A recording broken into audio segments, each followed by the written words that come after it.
at Mile High Stadium in Denver as the Seattle Seahawks visit the Denver Broncos. The 193rd straight sellout. 76,000 plus on hand in one of the better venues in the NFL. Hi, everybody. I'm Dan Hicks along with Bob Golic. And in order to jumpstart this Denver offense for the first time, at least in John Elway's memory, they will start out of the shotgun offense. At least that's what John tells us. Right. They had gone to it the second half of the Rams game to get things going. Decided they're going to make that their rule of thumb today. And what it affords John is an opportunity to get a little bit more vision downfield, a little more time to see his receivers, see if that is able to get them going. Well, the sun has been peeking in and out of the clouds here. Overcast, guys. Pretty good day. 50 degrees for a mid-November day in Denver. Broncos win the toss. They elect to receive, and this is Glenn Milburn from the goal line, taking the John Casey kick, and Milburn brought down at the 15. John Elway, as we told you earlier, we expect to see him in the shotgun. A lot of talk this week in Denver about the jet offense in order to try to get the Broncos a little bit more aggressive on the offensive side of the football. Right, that's the one thing he had said. He goes, what we need, we've been telling the team to do is to get out there, start aggressive, and stay aggressive. Well, Elway under there center. You go. You can hear the crowd cheer John Elway as he begins in the jet from the shotgun.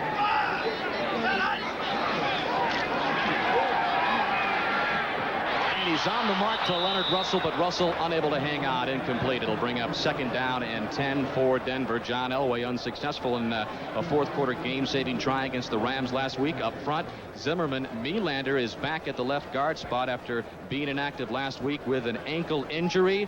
The two-back set in the jet, which we'll see today. You have Russell and Milburn. Shannon Sharp is Elway's favorite target at the tight end, and you'll see Milburn stay in the jet sub and Cedric Tillman come in as the third wideout. And a quick give is to Leonard Russell, and Russell may have lost a yard. As we set the Seahawk defense for you, Rod Stevens on the tackle there. Up front for Seattle is Edwards, Nash, Cortez, Kennedy, and Brent Williams. Stevens had a career-high 16 tackles last week in the very frustrating loss for the Seahawks to the previously winless Bengals. So 3rd down and 11, ball at Denver's zone 13. Come on. Elway, plenty of time and an excellent defensive play by Carlton Gray. Elway wanted to gun it to Miller, but Carlton Gray, in his second year out of UCLA, tips it away. As we can see the coverage out in the corner, you can see the route break to the outside. Good anticipation by Gray, stepping in front of the ball. A little half step sooner, could have had it, but all in all, a great defensive play. So much for the start out of the shotgun for Denver, as Tom Ruin is standing at his old goal line. Kelvin Martin stands back at his 40 to return the punt. He drifts up to the 45 as across midfield and brings it into Denver territory at the 42, and that's where Seattle will begin. Rough week last week for Rick Meyer, completing just 40% of his passes, the poorest completion rate so far this season in that loss to the Bengals. Up front, an improving offensive line for Seattle. Mowai, Kevin Mowai, is the rookie out of LSU who is getting his 5th start in place of the injured Bill Hitchcock. Chris Warren is the featured back, zeroing in on another 1,000-yard season. Brian Blades is zeroing in on another Pro Bowl season. Rob Thomas comes in as the 3rd wideout. Paul Green starts at tight end. And right to the air goes Meyer. Incomplete. It was intended for Chris Warren.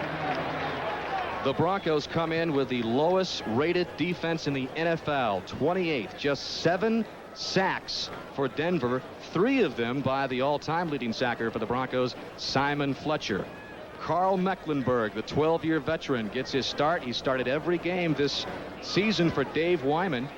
And in the secondary, Randy Hilliard gets the start for Ben Smith for the 2nd week in a row. Randy Fuller comes in as the nickel back. 2nd down and 10 for Seattle. Good field position to begin their first possession.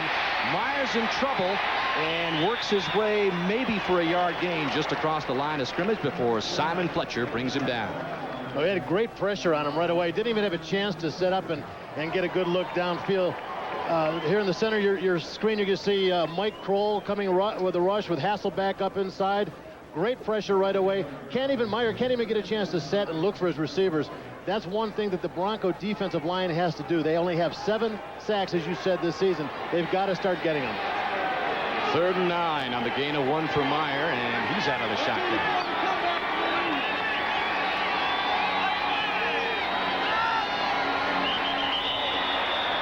As flags come in. And we'll wait and see what our referee, Larry Nemmers, explains here. False start prior to the snap. 52 offense. 5 yards. Still 3rd down. And that is the rookie, Kevin Mulway. Rookie. Hey, easy. Coming out And of the stance. you see a rookie. A lot of times that happens. They're anxious to get in there. A defensive guy steps up, faking the blitz. He gets a little antsy, wants to be able to set up, and just jumps a little bit early.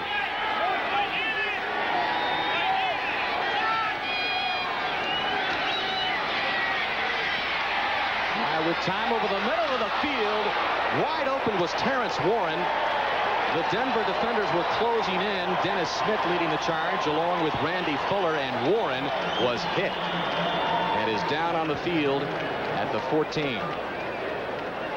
Yeah, he came in, really got good separation from his coverage, was able to get a little free space, but as you said, they really started closing in. Top of your screen, you just see him streak down the field and make the break to the inside, the little slant over the middle.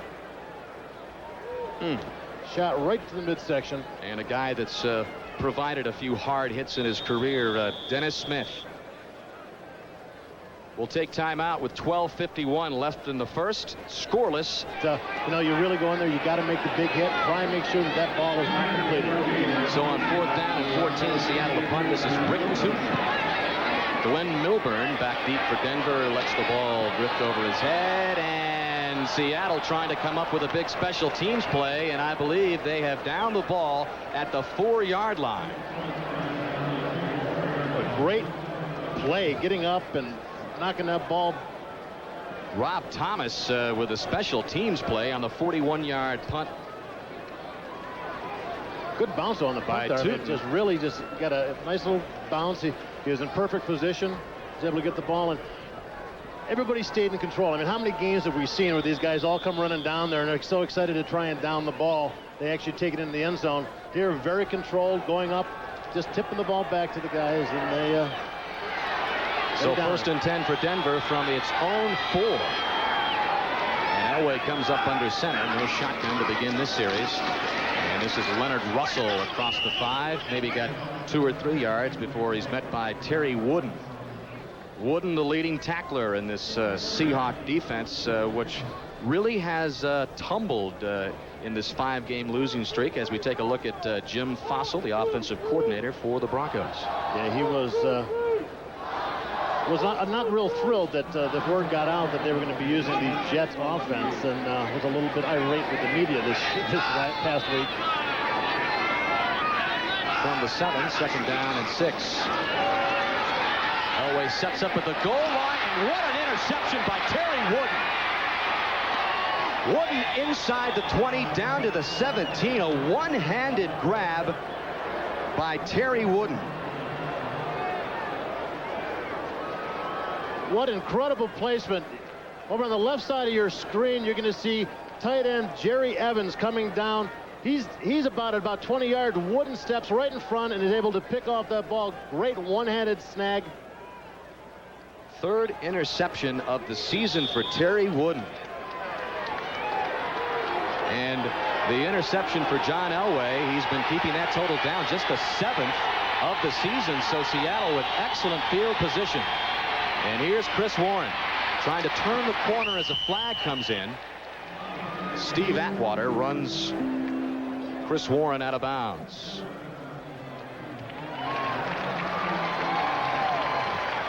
Chris Warren trying to get another 1,000-yard season. He's already had back-to-back, looking for another 1,000-yard season. As you take a look at some of the scores on this NFL Sunday, let's hear from Larry Nemmers. 69 offense, 10 yards, repeat 1st down. And that is Jeff Blackshear called for the penalty on the Seattle left tackle. He's one of the biggest guys you're going to see out on the field. left side of your screen. Number 69, he's going to be blocking on the linebacker. You can grab it onto the jersey, just trying to slow him down a little bit. A lot of the offensive linemen feel if they keep their hands within the framework of the body, then it can't be called as holding. But if you're falling down and you got the guy's jersey stretched out about 4 feet, the ref's going to call something. Seattle backed up now, 1st and 20. Meyer flushed out of the pocket. He'll go down for the 2nd time. So Denver, which got a sack earlier from Simon Fletcher, that was ruled a sack. This is Shane Dronette, and he picks up his 2nd sack of 94. A lot of pressure on Meyer right from the start. You're getting Fletcher from one side and Dronette from the other side. A lot of open space up the middle. An experienced quarterback is going to step up and try and get away from the outside rush. He just stepped up just a little bit too late. Wasn't able to work his way out of that problem. Terrence Warren, injured ribs, his return questionable. 2nd and 22 now for Seattle. Warren up the middle. Good burst. Inside the 20, legs still churning, and they'll mark him down around the 16. Well, he's been one of the strong points for this Seattle team. Talk about Meyer at quarterback having a good 2nd season, but Warren is the all-purpose guy that has really done a lot of things, not just as a running back, as you see here, bursting through the hole, but as the guy that catches the little dump passes, has the strength and the quickness to be able to run with the ball after he catches it. There are the back-to-back 1,000-yard seasons. He comes in today's game as the AFC's 3rd leading rusher. 3rd down and 9 now for the Seahawks, trying to take advantage of the interception by Wooden. Lots of time for Meyer. He wanted Kelvin Martin incomplete. Now the coverage for Denver, Ray Crockett. Great protection up front. Meyer had a lot of time. They've really spent a lot of time getting some experience at the offensive line to give some protection. Great coverage. And Rick Meyer just not seeing the 2nd defender stepping in. This will be a 34-yard attempt for John Casey. Dating back to last season, he has hit 22 of his last 24. This will be just his 2nd field goal attempt in the last 4 games. And he slips after the hold by Tootin, and Tootin is in no man's land, drifts a pass incomplete.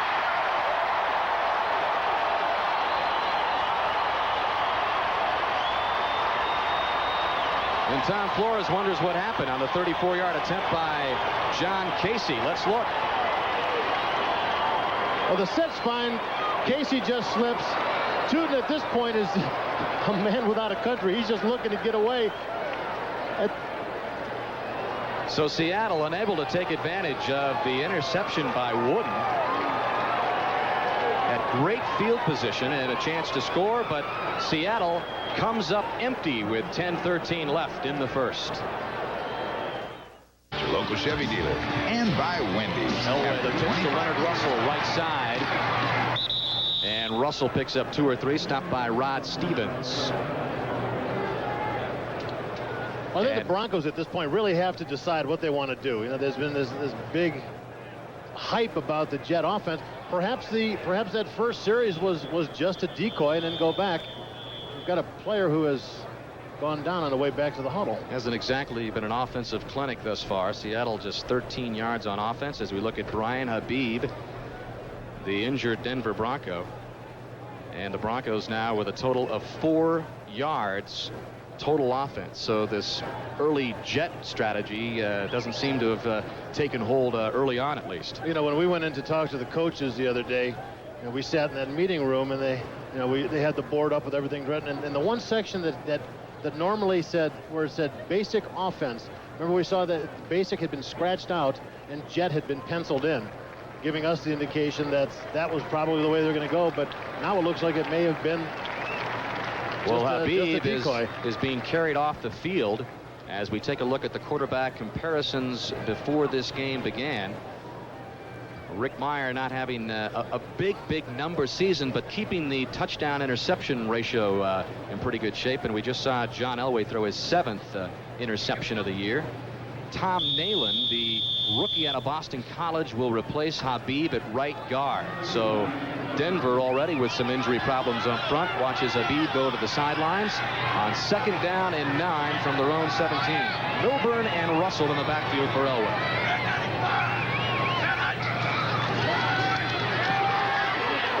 And Elway has Shannon Sharp. And Sharp with his first reception of the day, close to the first down. It appeared he picked it up. Orlando Waters and Dave McCluen on the coverage of Sharp. Well, he runs it as a tight end, but a lot of times in the jet, he runs from a split-out situation.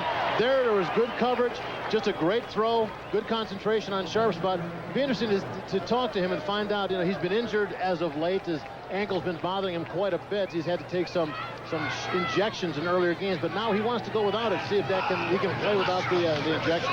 Sharp picks up the first down. Elway across the middle. Jerry Evans, the tight end, incomplete.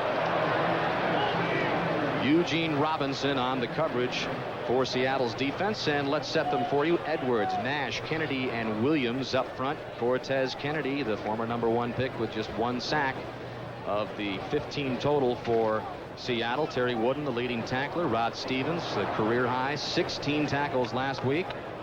And Orlando Waters starting again for Patrick Hunter, who is inactive again, and Raphael Robinson is the nickelback in the Hawk defensive set for the Seahawks. There's Habib, at least good news, up and around on his own power on the Denver sideline. And John Melander just walked off the field, also took his helmet off and threw that down. He's being checked on the sideline, so Denver's offensive line is getting beat up fairly early. That was a look at Nalen on 2nd down and 10 now. Flushed out, and on the run is marked out of bounds at about the 29, so he may have got 1 or 2. Good pressure by Sam Adams, the rookie out of Texas A&M.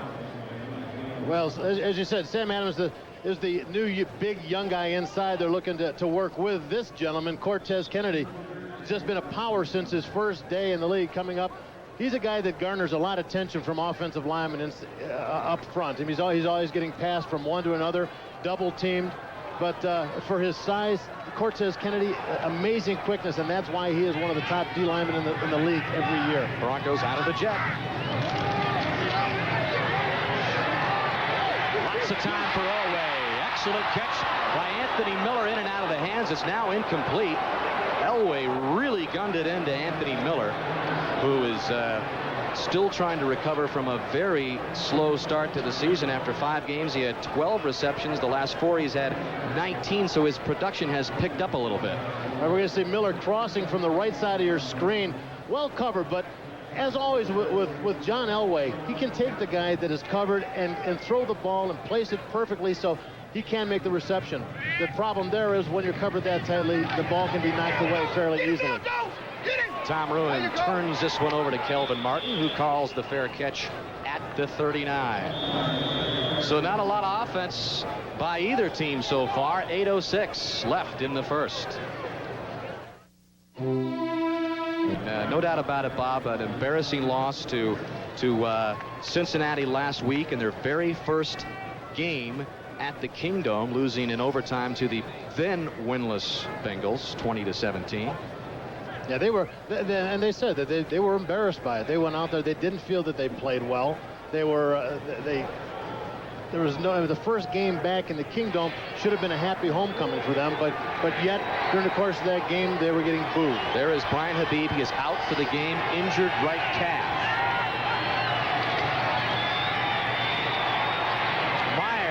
Kelvin Martin into Denver territory at the 49-yard line. Number 49, Dennis Smith, makes the stop on Kelvin Martin.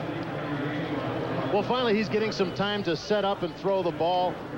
Martin get across right over the center between the linebackers, found the open spot, and able to make the grab before Smith came up and made the hit.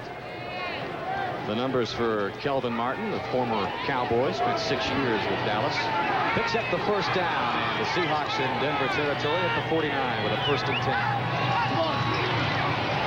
Warren, ball knocked out of his hands. Meyer picks it up. Seahawks get it back, but they'll lose a few. It looked like Shane Dronette came in and stripped it out of the hands of Meyer. Exactly. He came through, was able to slip his block, and just obviously must have got the ball, his hand out right on the ball. It just kicked it right out. Meyer, being very aware, picked it up, was looking for some room, said, yeah, let's try the next play. See if we can see his hand just reach in there. Yeah, Russell just had his arm out, and Dronette just was able to get his hand right on the ball and slap it away. There are the Seattle turnover troubles, well documented. The Seattle team had 5 turnovers in the first game with Denver this season, which they lost 16-9. Play action now from Meyer. Incomplete. Pass intended for Brian Blades. That's the first time that we've seen Meyer look for Brian Blades, his leading receiver.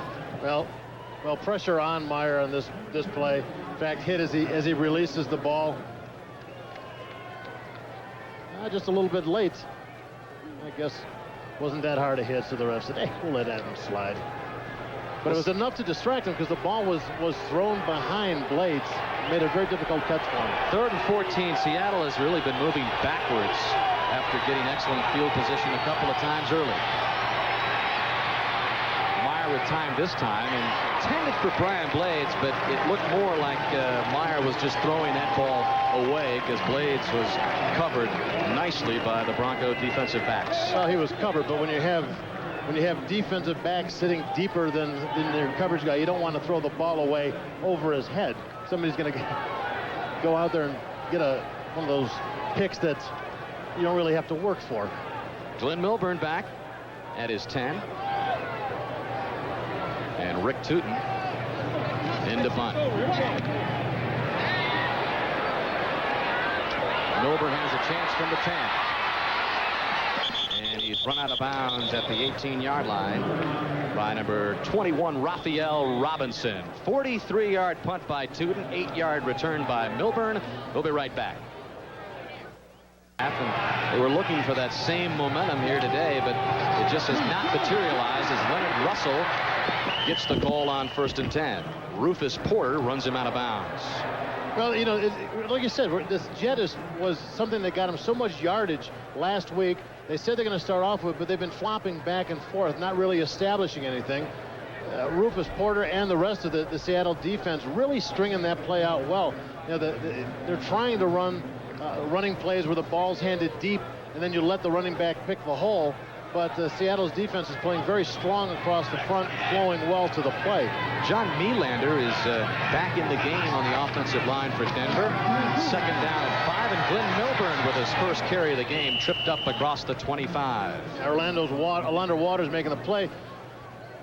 Just basically running on that play, one of those counter tray OTs that the Washington Redskins like so well. You'll see the backside guard and tackle pulling around and leading the block for Milburn, taking out Wooden and some of the other guys, but Waters is able to come up from the outside and trip him up. And Milburn was supposed to be pretty much the featured back in this Jet offense.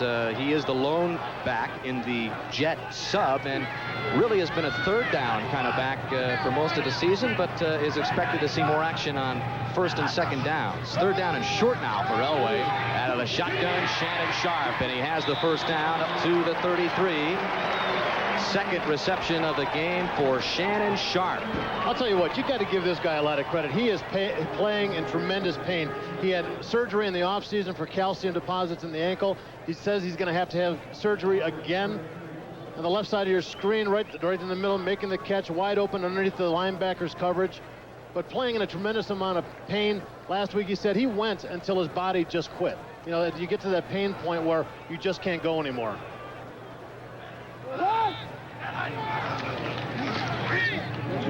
Elway's pass, it appeared it might have been deflected at the line of scrimmage. Carlton Gray on the coverage, and it was intended for Anthony Miller. But right out of the box, that one looked like the old wounded quail. I'll tell you what, even after Carlton Gray tipped the ball, it was still coming in Miller's direction. I thought he might have been able to pick that one up.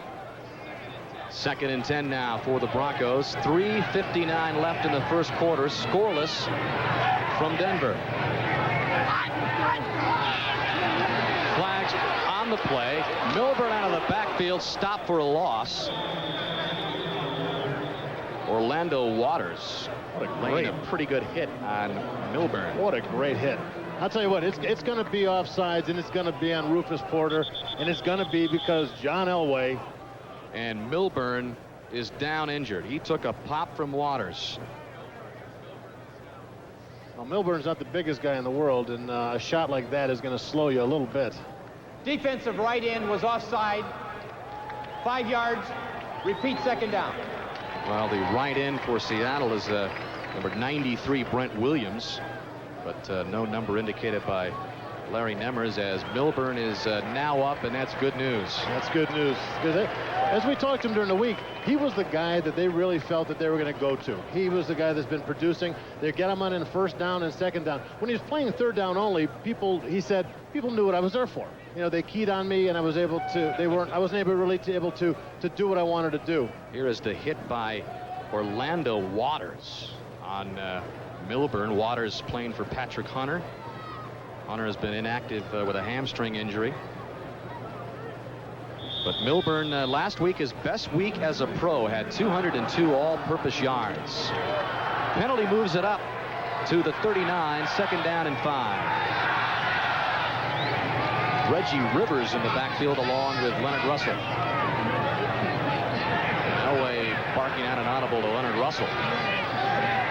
Elway will be flushed out, takes the pass on the left side, very close to a first down, needs to get up to the 44, and we'll take our first time out, step aside, and send you to Greg Gumbel in New York.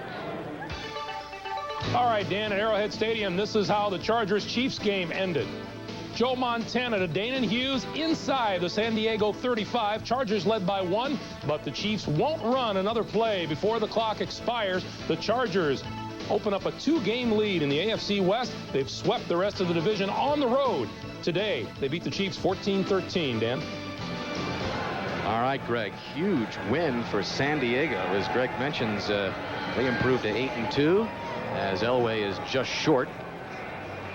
But San Diego, not a lot of people were giving them much of a shot at Arrowhead Stadium. No, it's amazing. You look at that team and you see what happened since Humphreys was injured, and that's when they started losing. And unfortunately, you hate to see a team so driven by one man, but you know, at this point, Stan Humphreys is the guy that really generates the offense, and it makes them the competitive team they are. But I'll tell you what, this whole division, you know, you don't know from week to week who's going to show up and who's going to do well. So, you know, these guys here at 3-6 each, if the guy getting the win could eventually work their way back up into contention. 3rd and inches. Leonard Russell has the first down and more into Seahawk territory to the 48. Waters brings him down, but Denver, with its best series of the game, moves the chains again. Well, a short yardage situation, this is on the linebacker. He's the guy that's got to make the play. Up front, the D linemen are told to stay low, bury your head into the guy's chest, or down lower into the ground. Try and get him back. Don't let him get any push in the line of scrimmage. The linebacker's got the guy that has to locate the back, find the hole, and make the big hit.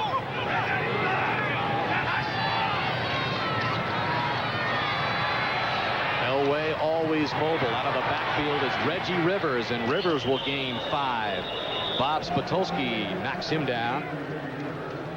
Isn't that like the greatest name for one of the throwbacks, Spatulski? We see Rivers. He was the fullback in the jet formation at the left of your screen. Just releases, and he's specifically there as the dump guy. He's been looking at John the whole play from the snap. John sees him. He goes and picks up the yardage. Well, they are working on Glenn Milburn's knee on the sidelines. No prognosis yet. We'll try to update you on Milburn's condition. As Derek Clark gets the carry. Clark gets up to about the 41 before he's run out of bounds by Waters and Rufus Porter. So Derek Clark with his 19th carry of the season, as we take a look at Milburn, a thigh bruise, not a knee problem, with the second-year man out of Stanford. So it looks like he just took a shot, and they're trying to work it out. I've had these before, and anybody who's had a thigh bruise knows that it is one of the most painful things you can get. You have to keep stretching. They'll get a pad on it. They'll keep him stretching on the sidelines, and he should be able to continue the game.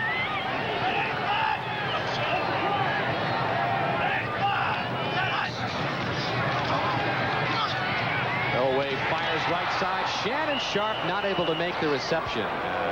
Excellent try, but it was Shannon Sharp who told us also a couple of days ago that last week's 4th and 7 attempt by the Broncos in the waning moments in Anaheim, he did not make that catch, and he did not make this one either. Well, the throw, a sideline throw, difficult to get the angle on that, thrown behind Sharp, and you could see John's reaction afterwards. He knows that it was off, upset at himself and upset that they're just not getting the offense generated that they need to take control of this game. So the drive sputters at the 41, and Ruin sends it to Kelvin Martin over his head. Broncos trying to pin back Seattle, and it appears they've got them inside the 1.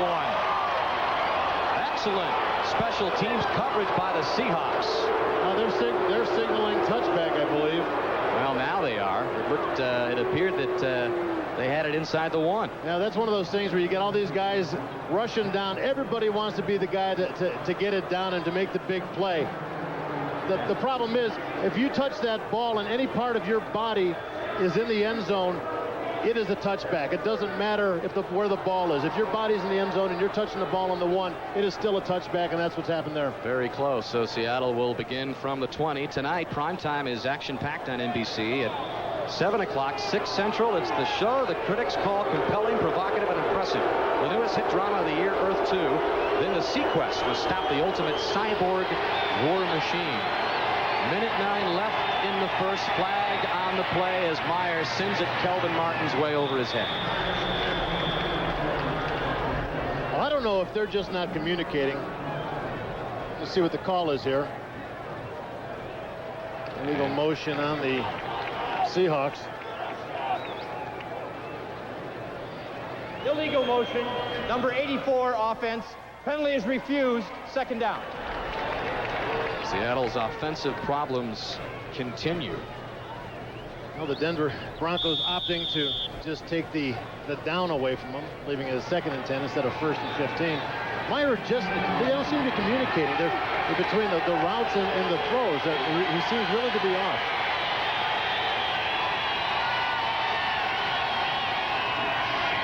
Warren. Good game. Looking for the first down marker at the 30. Very close. Run out of bounds by Randy Hilliard. Chris Warren, one of those backs in the league, doesn't get a lot of attention, but is what he said earlier, says I get more attention for attention I'm not getting. Well, Carl Mecklenburg guessed. He came up and tried to fill on the left side of your screen. Warren took off to the right, which left it wide open, and was able to string on the defense. And a guy with that much speed and quickness and ability to find open spots, he's going to hurt you. Carl Mecklenburg, I believe he's in his 12th season. They brought him back again this year after a little bit of a salary dispute. Warren just picks up the first down, and he gets the carry again. Good burst up the middle. Across the 45, brought down by Mike Kroll. And let's see what the veteran Mecklenburg was up to on that play. Well, middle linebacker is not necessarily the position for him. Locked up by Ray Donaldson and just wasn't able to get the separation. And that's something that a linebacker has to do. He has to get in there. He has to stop the aggression of the offensive lineman, stop in his tracks, and then he has to maintain him. He has to control the offensive lineman until he sees where the running back's going. Get separation and make the hit. That time, Ray Donaldson, a good veteran, was able to control him. End of the first quarter in Mile High Stadium in Denver. The Seahawks trying to keep this drive alive. I'll be right back. Been productive for Seattle. Chris Warren averaging more than 7 yards a carry. Meyer just 1 for 7, and that'll make it 1 for 8 as he's pressured by Harold Hasselbach. Intended for Steve Smith. Let's send you back to our New York studios and hear from Greg Gumbel. Greg? All right, Dan, the Battle of L.A. at Anaheim. Chris Chandler of the Rams from 22 yards out. Flipper Anderson near the back of the end zone. The extra point makes this a tie game at 7-7 in the second quarter. Raiders and the Rams, Dan. All right, Greg, scoreless. Just the start of the second quarter. The pitch to Warren. Warren with some more good yardage. He's into Denver territory before he's brought down by the strong safety, Steve Atwater, with the passing game not in sync at all. go to Chris Warren. What's the secret? There's none. You're looking at Rick Meyer, 1-7. Again, we're seeing Mecklenburg really stringing this out well, but Warren, just a powerful back. He can break arm tackles. He's not the guy that's going to be tripped up. He's going to bowl over some people and pick up a lot of yardage, and he's the guy that they got to go to now until Meyer finds a way to start connecting with these receivers, because right now he ain't close. Pickup of 7. 3rd down and 3.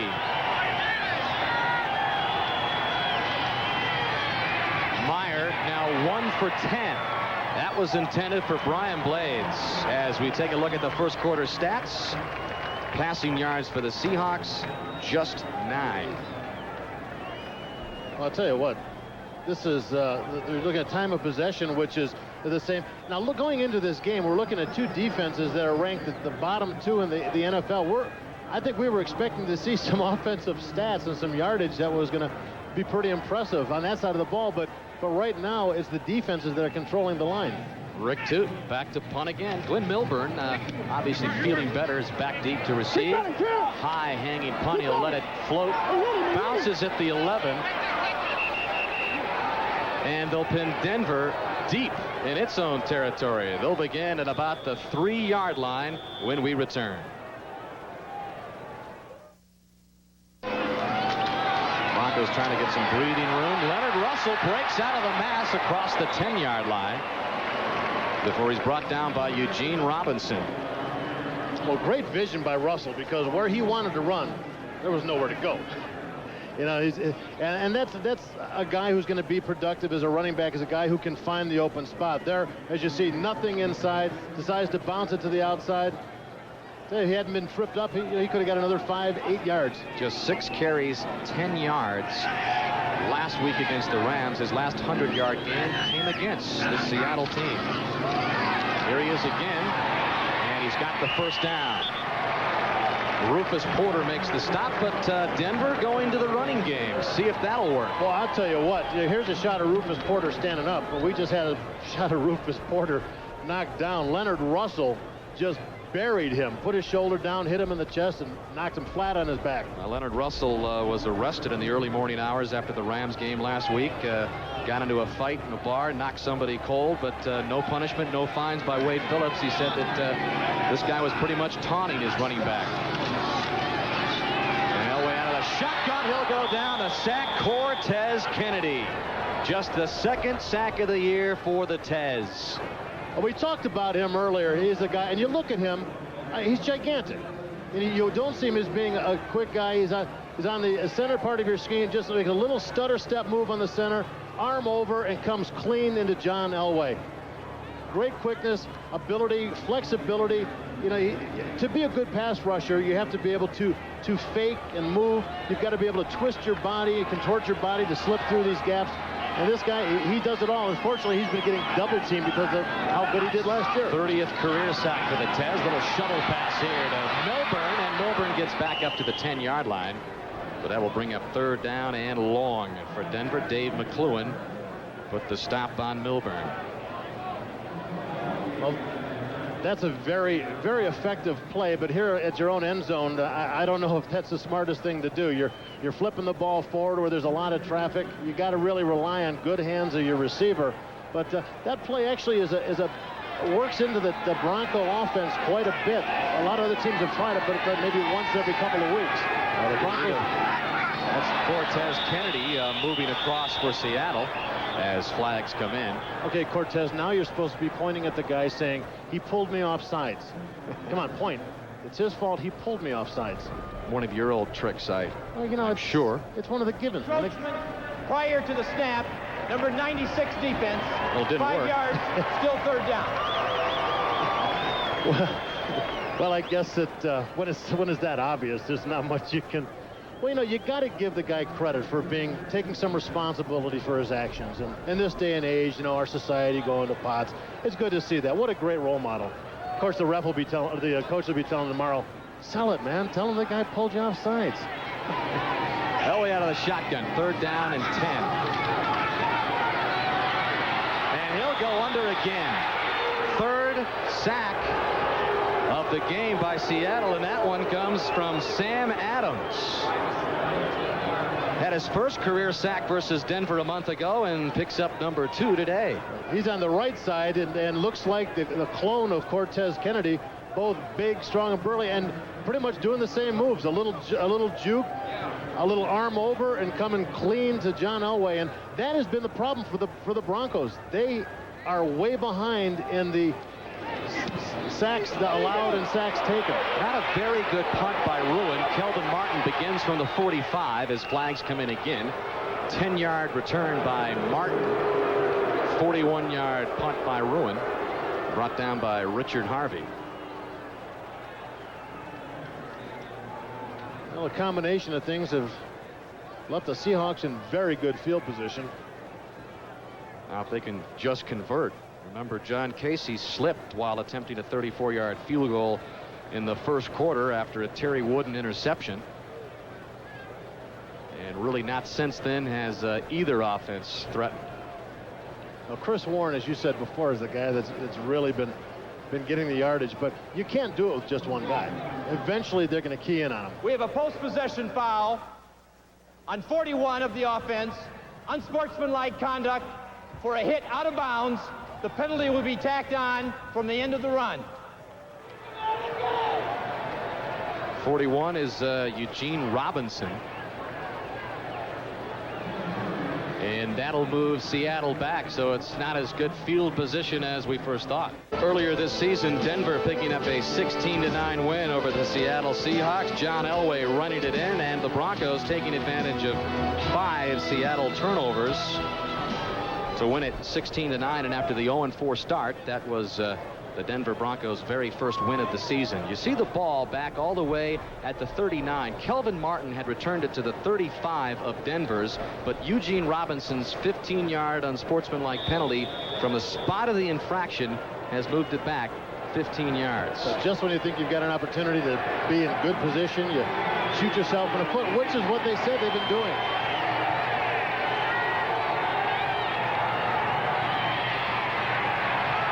This is Tracy Johnson with a carry, fumble, and Denver indicates they have it. Larry Nembers indicates the same thing. Bronco football, Carl Mecklenburg and Mike Kroll combined on it. Mecklenburg recovered it for Denver. Just an inside run. He hits the wall of people and is just trying to drive for more yardage. There's Mecklenburg just pulling the ball right out of his hands, and that's something that they've been stressing. They told us they've worked on it this week. They want them to know that when the running back is carrying the ball, that they're going to challenge that ball. They are going for it because they need the turnovers. Let's see if the Broncos can take advantage. Pitch to Russell. Russell with a lot of room. Still on his feet. Knocked out of bounds at the 18-yard line by Carlton Gray. 22-yard gain by Russell. Wide open up front. Quick pitch to Russell. He just finds the hole, shoots up. Eugene Robinson has a shot on him there and misses. Russell just running for his life. He wide open, just powering over people. He feels good about what he's doing now. You can see it in the way that he's running. And here he is again, and this time stopped at about the 14-yard line. Rufus Porter put a big hit on him. Let's go back to New York in our NFL Live studios. All right, Dan, at Anaheim, the Raiders have come back to take the lead. Jeff Hostetler from 10 yards out finds Rocket Ismail at the goal line all alone. The extra point makes it a 14-7 Raiders lead over the Rams in the second quarter, Dan. Still no score here. John Elway's wrist apparently being worked on the Denver sidelines. We're trying to get an update on that. Second down and 6 now, and Russell again. Cortez Kennedy made the stop, and more flags flying. It's a face mask on Cortez Kennedy. Cortez, a great play right from the beginning of the play. Just controlled his guy, drove him back into the backfield, got rid of him. 5-yard face mask, 96. Tacked on from the end of the run. Still second down. So just a 5-yarder on the Tez. Oh, they say it's the 5-yarder means it's inadvertent. Here you see him grab the hand, accidentally grabs onto that And as anybody who has played the game knows, the face mask makes a great handle. Unfortunately, it's the rules. It can be pretty dangerous. It can be very dangerous. When you're on the receiving end of the Tez, grabbing onto the handle. Well, it'll be 1st and goal from the 8. So it's not 2nd down, as the indication from Nemers. And the other way is Reggie Rivers. Seattle not fooled at all. Brent Williams in the backfield to make the stop for Seattle. A great play by Williams. On a play like that, it's a counter play. You're going to see him start to the left, come back right. He has to be sealed off. The backside defensive linemen have to be sealed off, or if they're allowed to run through unobstructed, they can chase this down because it is a slow starting running play. They've got to have the offensive lineman or a running back has to seal the backside and keep that guy from chasing the play down. 2nd down and goal. Loss of 4 on the play from the 12. Elway trying to get the touchdown. Yes!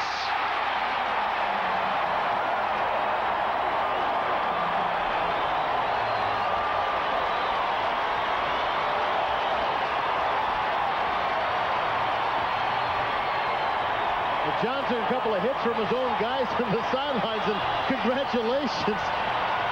Did you see him pick his way out of that Seattle pressure at the line of scrimmage? Watch this. Right, they had to run some games up front, the end coming inside, Sam Adams coming outside, Elway avoiding Sam's grasp, just finding it. Now here the coverage people have to decide, do I stay in coverage or do I go after John?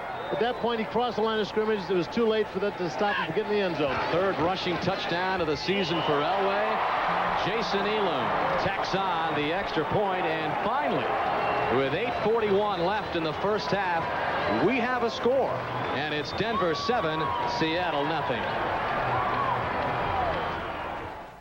Total improv by John Elway puts the Broncos on the board. Elam kicking off back deep is John Vaughn and Michael Bates, and this will be Vaughn to bring it out. And Vaughn gets it back to the 20. And Denver has indicated they have the football.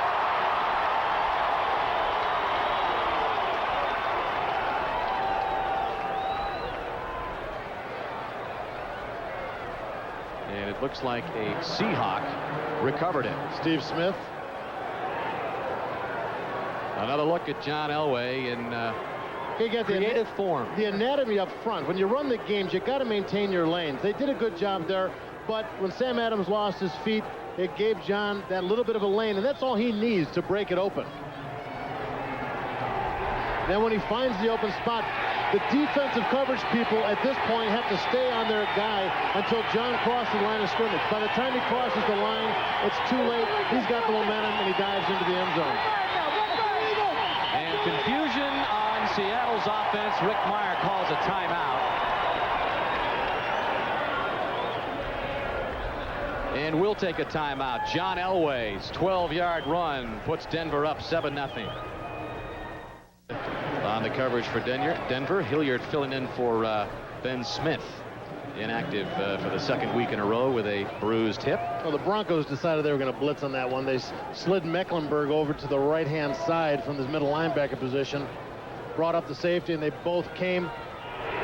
When both guys blitz on the outside, one will pick up the back man-to-man if he releases. Meyer was just 13 of 32 last week. So they go back to the run game, and John Vaughn cuts back. And he's across the 35 before Hilliard brings him down. John Vaughn, the former Patriot, his 4th year out of Michigan, picks up the first down. Well, the play starts to the offensive left. Everybody jams up. The backside has a tendency on a lot of those plays to kind of break open. You don't know where your lanes are. On the backside, you want to go and you make a play, and gaps have a tendency to open up. A quick back and find it and cut it all the way back. 7:51 left in the half. Denver up 7-0, and this is Warren. Warren's across the 40. Brought down by Dronette and Hasselbeck. And Warren not exactly happy with his treatment from Dronette on that play. We got a shot of Carl Mecklenburg reading, releasing off of the block, and again, he's not real comfortable with his middle linebacker position, and he's had to be thrown into that foray because of the injury to Dave Wyman.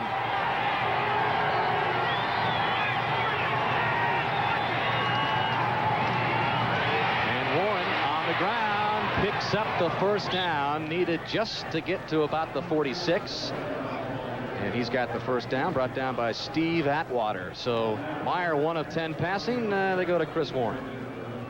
Well, once again, Carl Mecklenburg sits backside for the cutback. Steve Smith blocks him to the outside.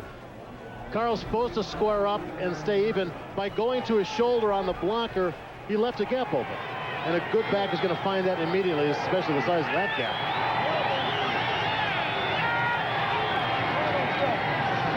Guess who? Chris Warren. And Warren gets 4 or 5 down to about the 45-yard line.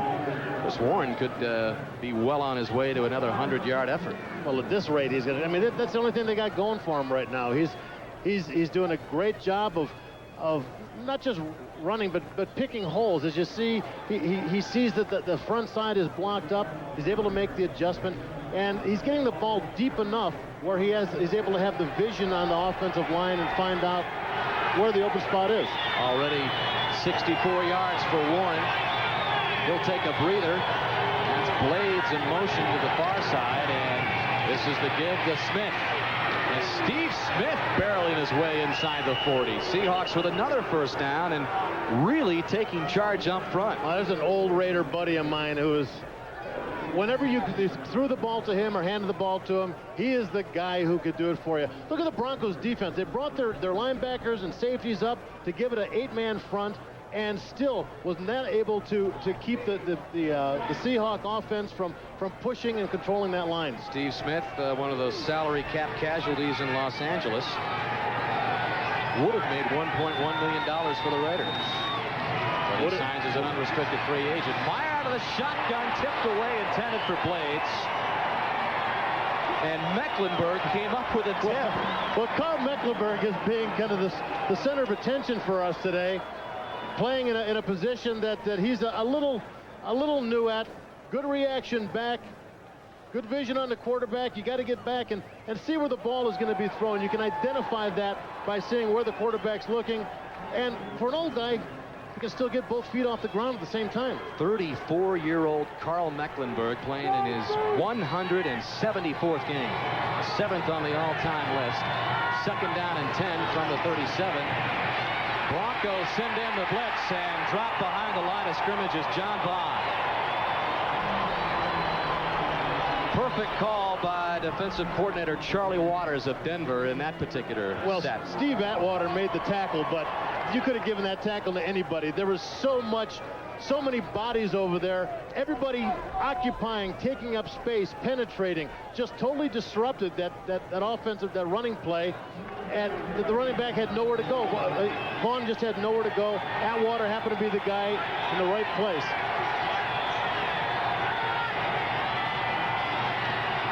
Meyer runs it. And he'll maybe get back to the line of scrimmage. Hasselback runs him down. That'll bring up 4th down. Well, you usually see that play down around the 20-yard line in the red zone going in, the quarterback draw. And here's John Casey. Casey looking to spot this at about the 46. This would be a 56-yard attempt for John Casey. Well, I was watching him pregame. He was hitting 55-yarders. Well, his longest attempt to this point's been only 43 yards, and he missed it. Not even close.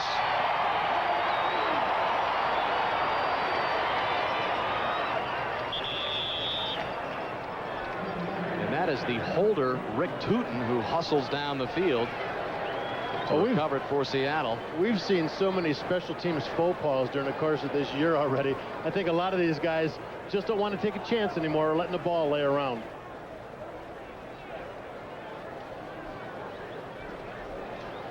Well, next Sunday, NBC Sports presents more exciting NFL action beginning at 12:30 Eastern Time. It's NFL Live, and most of you will see Joe Montana and the Chiefs They lost today to San Diego, but they'll host Eric Metcalf and the Cleveland Browns, and then some of you will see Boomer Esiason lead the Jets into the Metrodome to play Warren Moon and the Minnesota Vikings. Check your local listings for the game in your area. Denver taking over from its 46. Elway spins and turns, and Shannon Sharp can't hang on. Well, both defenses playing very aggressively now. They're bringing people up. They're blitzing linebackers. They're sending backers and safeties into gaps, trying to disrupt the offensive play. That time, John's little play action fake with the short boots and the throwback out in the flat. He didn't even have time to get that set up right. 3:39 left in the half. The only touchdown scored by Elway. Leonard Russell. Short of midfield. Cortez Kennedy makes the stop on Russell. By the way, on that last field goal attempt by John Casey, we're told that the Broncos only had 10 men on the field. Well, that's all they needed. John Casey 0 for 2 on field goal attempts today. Russell and Milburn in the backfield flanking Elway out of the shotgun. And he wants Anthony Miller and has it. Anthony Miller brought down at the Seattle 27. Carlton Gray makes the stop, but that's the kind of game that John Elway hopes to get from Anthony Miller. Well, Anthony Miller has had a difficult time coming in here. He went from a system in San Diego where he was just able to run 20-yard hitches, 20-yard goes, and just find the open space. The quarterback would look for him. Here, everything's become timing patterns. You run out, you get to your position on the field, and hopefully the ball, the quarterback Elway looks at you when you're open, and he drops the ball up. That time, Miller wide open. Russell bowling his way inside the 20. That was just the first reception on the previous play by Anthony Miller, who spent 6 seasons with San Diego, signing as the unrestricted free agent. And John Elway told us that even with a slow start by Anthony Miller, just to have his speed on the field helps the offense. Coming up at halftime, the Domino's Pizza NFL Live halftime report with Mike Ditka and Greg Gumbel. Just short of the first down was Russell. Second down and short. Guess who? And this is Derek Clark who gets the call, as Russell was on the sidelines taking a breather. He had to after all the work he's been doing. By the way, Leonard Russell already 70 yards on 12 carries. We got a player, Seattle player down. And it looks like number 93, Brent Williams, is slow getting up. We'll check on the condition of Brent Williams and bring you back to Mile High with 1:42 left in the first half. Chance to feel better about ourselves. Sam Adams has replaced Brent Williams at the right end position for Seattle. The pitch to Russell and the reverse to Derek Russell. And Russell to the 7. So Russell to Russell before they're brought down by Rufus Porter and Carlton Gray on the Seattle defense. I'll tell you what, if he'd been able to slip that tackle, well, you'll see at the end of this play. Handoff here, coming around. John Elway leading the way. If he'd been able to slip that tackle just a little bit farther downfield, John Elway had laid a block on Eugene Robinson. I think Robinson kind of looked over going, what are you doing out here? Broncos have all 3 of their timeouts left, with the clock winding down to a minute left. And Russell trying to get his way down to the 5. Joe Nash, the veteran 13-year man out of Boston College, in there, pinning Russell back. Russell needed 4 for the first down, but he'll be short. 3rd down and 1, the ball at the 5. There's a look at Joe Nash, free agent back in 1982. A great job up front by him and the other guys. They really controlled the line of scrimmage. They stayed in their gaps. They controlled where they were supposed to be. And, you know, we've been talking to Eugene Robinson yesterday. He said the one thing that we have to avoid is trying to do other people's jobs. You go out there, you do your job. You don't try to do everything yourself. Once you start doing that, holes open up. Now the injury report on Brent Williams' injured twisted knee, questionable his return. We'll remind you the Domino's Pizza NFL Live halftime report coming up following the completion of this first half. Just 44 seconds remain. Greg Gumbel and Mike Ditka.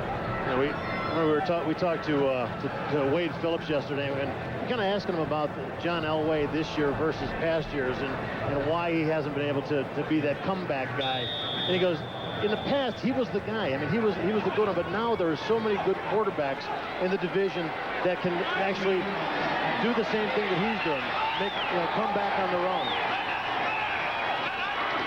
Third down, less than a yard. Russell pulls his way, and he'll pick up the first down. So Denver will have first and goal with the clock winding down. And they'll take a timeout and stop it with 34 seconds left. So an excellent first half for Leonard Russell. Mentioned the last 100-yard game was 103 yards for him. That was about a month ago. Since then, coming into this game, he had rushed for just 112 yards in the 4 games since. So all of a sudden, he's lighting it up. Well, that's been the problem, I think, in my opinion, with this team, is they haven't been able to balance their attack between guys. One guy's working one week, another guy's working well another week. John's throwing well the other week. If you can get them all going on the same page and doing well at the same time, you're gonna perform much better. And let's not forget, the point has been nailed home all season long, but Mike Pritchard is out, Rod Bernstein is out, so this is a team which has been adjusting to a lot of different players on offense. First and goal, Elway out of the shotgun.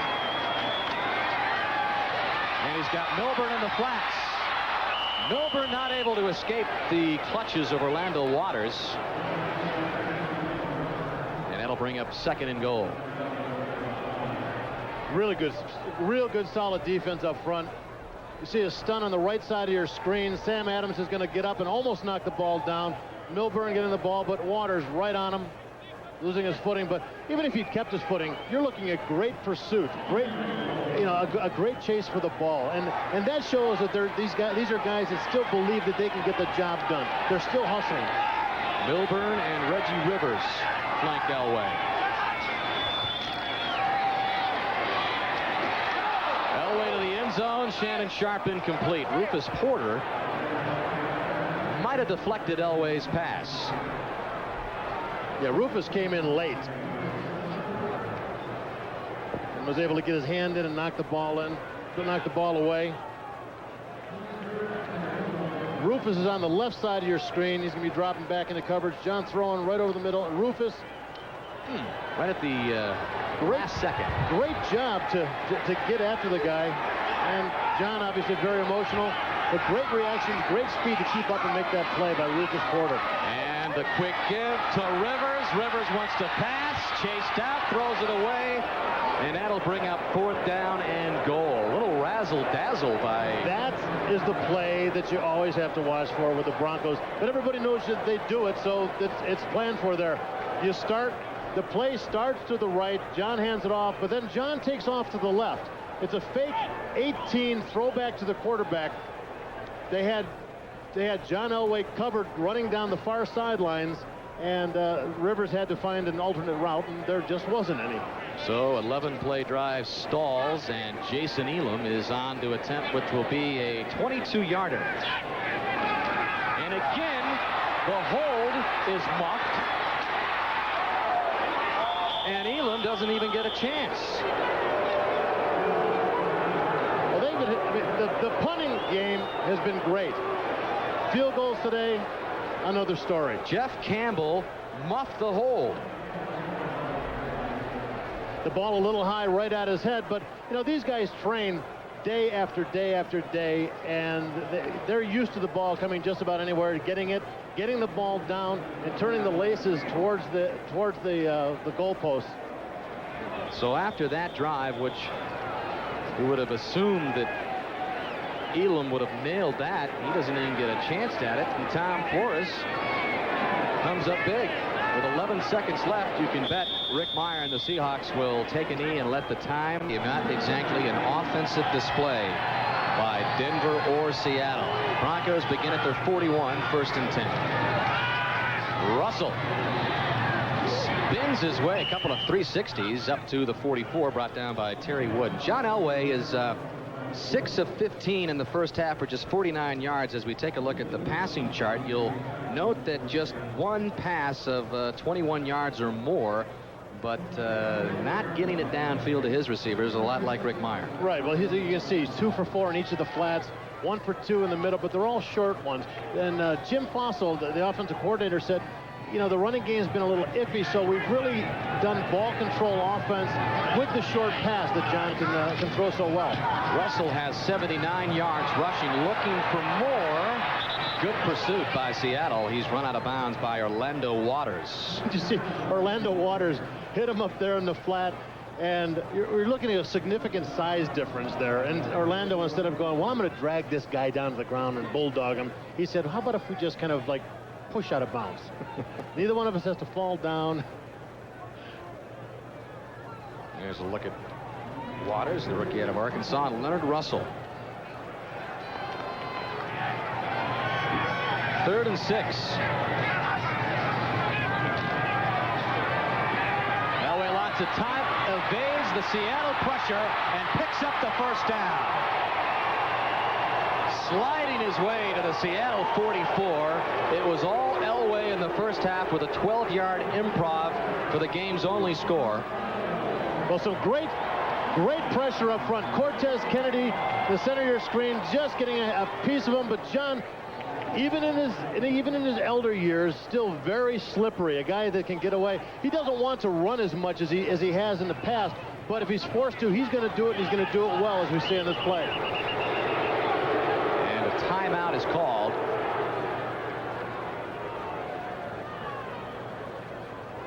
And we'll take a timeout as well. 11:29 left in the third. Denver. And we have not heard a lot from Brian Blades either on Seattle's offensive side of the football. But here's Denver at the Seahawk 45, 1st and 10. Elway complete, and then out of the hands. Shannon Sharp couldn't hold on to it. And he's had more than just a couple of those today. He hasn't been able to find the handle. Well, the ball's coming in there pretty hard. Shannon, you'll see, crossing over the middle, just breaking, setting, waiting for the dump, and gets it, but wasn't able to get the handle on it quick enough to keep from having the defender slap it away. Terry Wooden over there on the play defensively, and 2nd down and 10. Sure didn't look like Shannon was moving very well on that ankle either. He's in pain. He's coming out, Vic! He's coming out! He's coming out! Fake to Milburn. Elway down the middle of the field and almost picked off. Bob Spatulski, a linebacker there in coverage of Shannon Sharp, showing the athleticism of a speedy corner. Well, he was walking step for step with Shannon Sharp on that one. In fact, he located the ball before Shannon even had a chance to break on it. Great defensive play by Spatulski. Good awareness, not just on coverage on Shannon, but on getting his eyes back, finding the quarterback, and identifying where the ball was being thrown. Spatulski close to his 2nd career interception, but he knocks the ball down and brings up 3rd down. Coming out here! Again, Elway forced to improv, and he gets it inside the 40. He'll be short of the 1st down. Spatulski makes the stop on Elway. It's been basically a story of 2 running backs, Chris Warren for the Seahawks, Leonard Russell for the Broncos, and John Elway's improvisation. And we talked before about John not really wanting to run as much as he used to. Well, I think he feels that it's a necessity today. The middle of that defense open wide open. You're seeing some stunts on the far side. On the near side, Cortez getting a little bit wide left. The center of that defensive line wide open. Bruins punt, angling toward the left side. Takes a good hop. And Seattle will begin at about the 12-yard line. Well, tonight, prime time is action-packed on NBC at 7 o'clock, 6 Central. The show the critics call compelling, provocative, and impressive. Let's just ask Bob Golic what he thinks of Earth 2. You set the VCR last week. I set the VCR up. I taped it. It was I loved it. I mean, I'm a big sci-fi buff, so the idea of having Earth 2 on and then Sequest on after that, you know, I'm going to catch the early flight after this. In fact, I may have to leave at the end of the 3rd quarter. Oh, I learned what a cyborg meant in our production meeting from you, Bob. I'm happy to thank for that. Well, a rare pass completion for Rick Mirer. He finds Kelvin Martin. And I believe that is just the second pass complete for Mirer on the afternoon. Well, if they're going to get his confidence back, they're going to have to start doing the quick throws, the little short slants like you saw on that one, the ones that are more high percentage. I think in order to get Mirer back where he needs to be, he's got to gain some confidence. He's got to get some completions. This one off the mark and intended for Brian Blades. We brought up his name. He came into the game as the AFC's leading wide receiver, second overall in the NFL. Came in with 51 catches and on pace to surpass his record-breaking 80 last year, but he has been silent today. Well, great separation from the corner. It just gets away, but the ball, you know, he turned around. The ball was on its way, a little bit high, coming hard, and you can see Brian's reaction. Just very disappointed that he wasn't able to get a grasp on that ball. So 3rd down and 2 from the 20.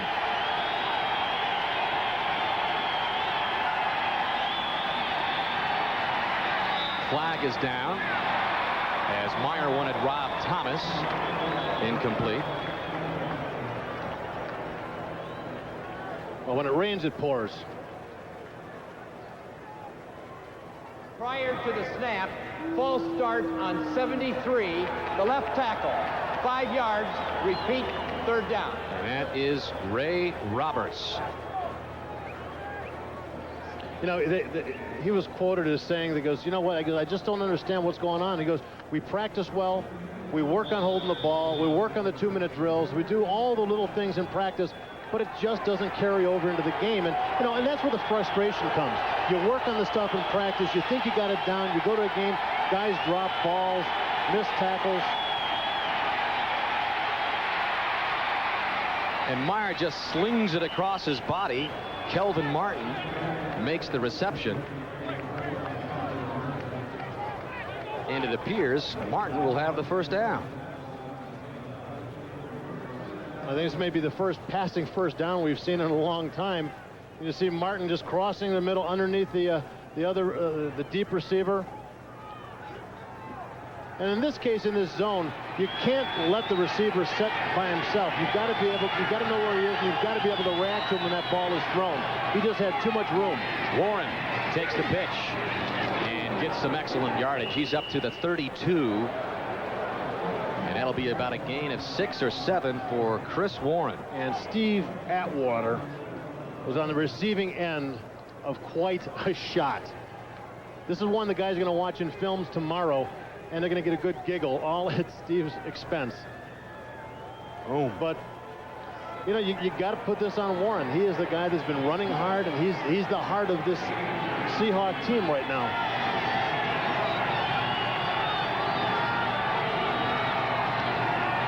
And it's Warren left. This time Denver's ready.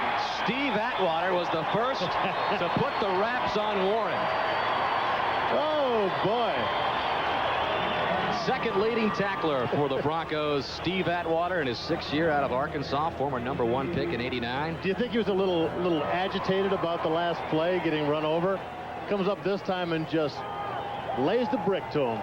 4 straight Pro Bowls out of 5 NFL seasons. Well, he has proven that he's a guy that gets out there and gets things done. You know, a play like the 1-2 plays ago where he got knocked over, you don't see those very often. 3rd and 5. Mirer trying to do a John Elway impersonation, just throws it out of bounds, and pass intended for Brian Blades, but Mirer was just on the run trying to save the big loss. Ray Crockett was chasing him.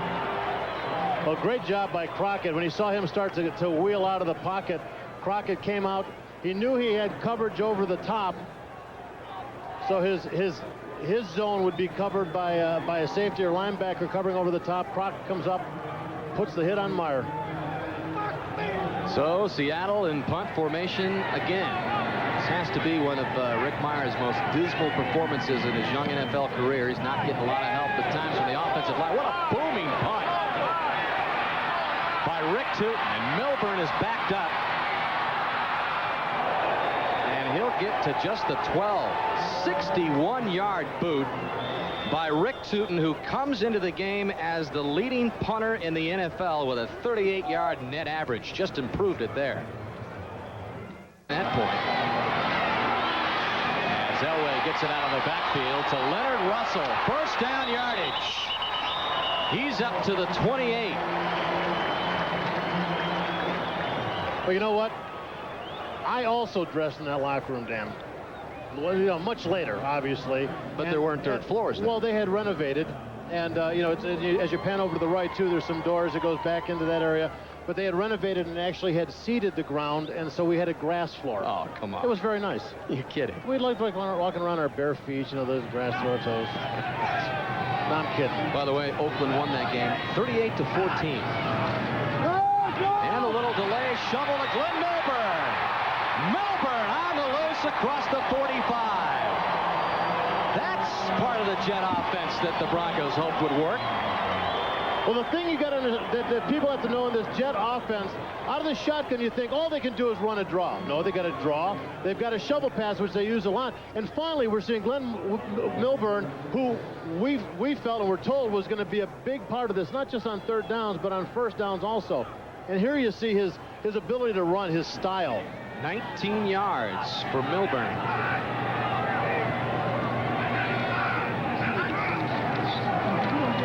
This is Derek Clark. Clark with a big ball. Eugene Robinson runs him out of bounds, but Clark picks up another first down. And now you get the feeling that Elway's mixing it up a little bit with the plays, and the offense is more in sync. 11 yards for Clark. Oh, he's mixing it up very well, but I'm saying on the defense for the Seahawks, that they don't seem to be as pursuing as hard. They seem like they're starting to get a little frustrated. Clark, rookie out of Evangel College. Free agent signee. Now Denver and Seattle territory at the 44. And the pass complete, Reggie Rivers. Rivers another good gain. Rufus Porter on the coverage. And Porter looks a little bit shaken up. Now, Porter's been very active out there today. I'm sure he's a little sore, a little worn out, but he's going to keep himself in there. But you're right. I mean, Elway really seems to be mixing it up. You know, Russell was a guy that they could count on, but now that he's got the passing game going, the short stuff is working well, he can mix it up, and it's really got the Hawks on their heels.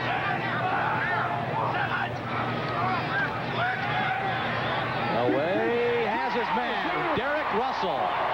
First down for the Broncos. All of a sudden, it's in high gear.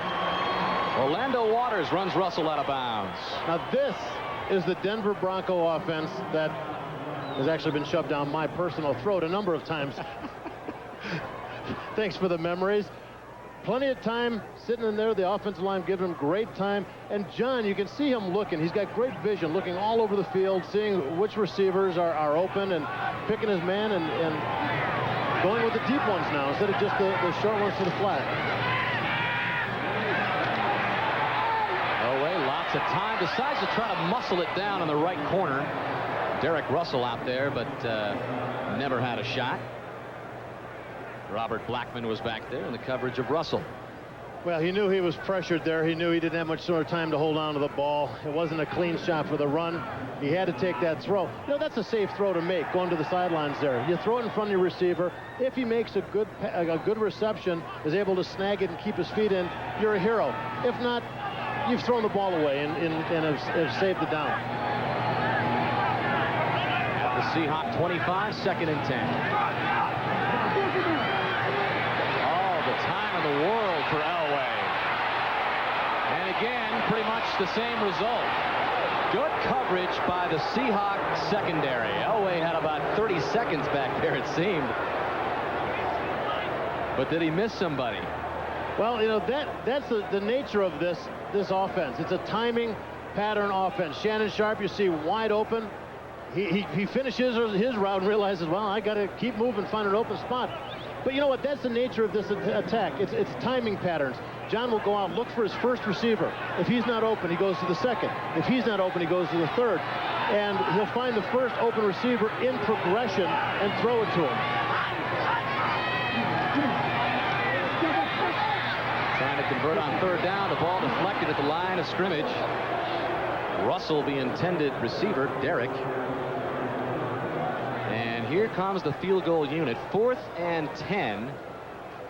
Ball at the 25. It'll be about a 42-yard attempt for Elam. Well, when you're failing to get pressure on the quarterback, a lot of times what you're going to see happen, and coaches coach, they tell you, get your hands up, block the vision of the quarterback. But you see it happen quite a bit more when the guys aren't getting pressure. Well, let's see if Jeff Campbell can get a hold on this one. He does. It's set. Elam with plenty of leg, and he's got the field goal. So there was a good snap, a good hold, and a field goal by Elam, and the Broncos increase it to 10-0. Well, we've got the snap here, anatomy of a good kick. Snap still a little high. The team obviously very excited to finally have a successful field goal. And there is Wade Phillips saying, yeah, we'll take it. You know, Jeff Campbell, who holds for Elam, didn't start doing that until Tommy Maddox was traded. And so Campbell, 5th year out of Colorado, has been forced into the holding duties. Mucked one earlier, but able to get that one down for Elam. This is John Vaughn from the 2. Good return for Vaughn, close to the 35-yard line, and that's where Seattle will begin. Randy Hilliard, the special team stop for Denver, and the Seahawks in danger of losing their 6th straight. Great job by Vaughn here. Gets the ball, he watches his guys set up their blocks. He sees a hole, and watch him, he just attacks it. He just kind of like dips the head a little bit, goes, hey, I'm going through here no matter what. Good aggressive return by John Vaughn. And now would be a good time for Seattle to get it in gear offensively. Short dump to Warren. Good play. Warren is into Denver territory. Steve Atwater brought him down. Well, let me tell you something. As a defensive lineman, when you come clean for the quarterback, it's a great feeling. And you're going, I'm going to kill this guy. Now, a lot of times they're letting you through because it's a middle screen like this, and then you feel stupid. But for that 2 or 3 seconds, you feel like a hero. Great shot, a great pick of plays there by the Seattle Seahawks. Second reception for Warren.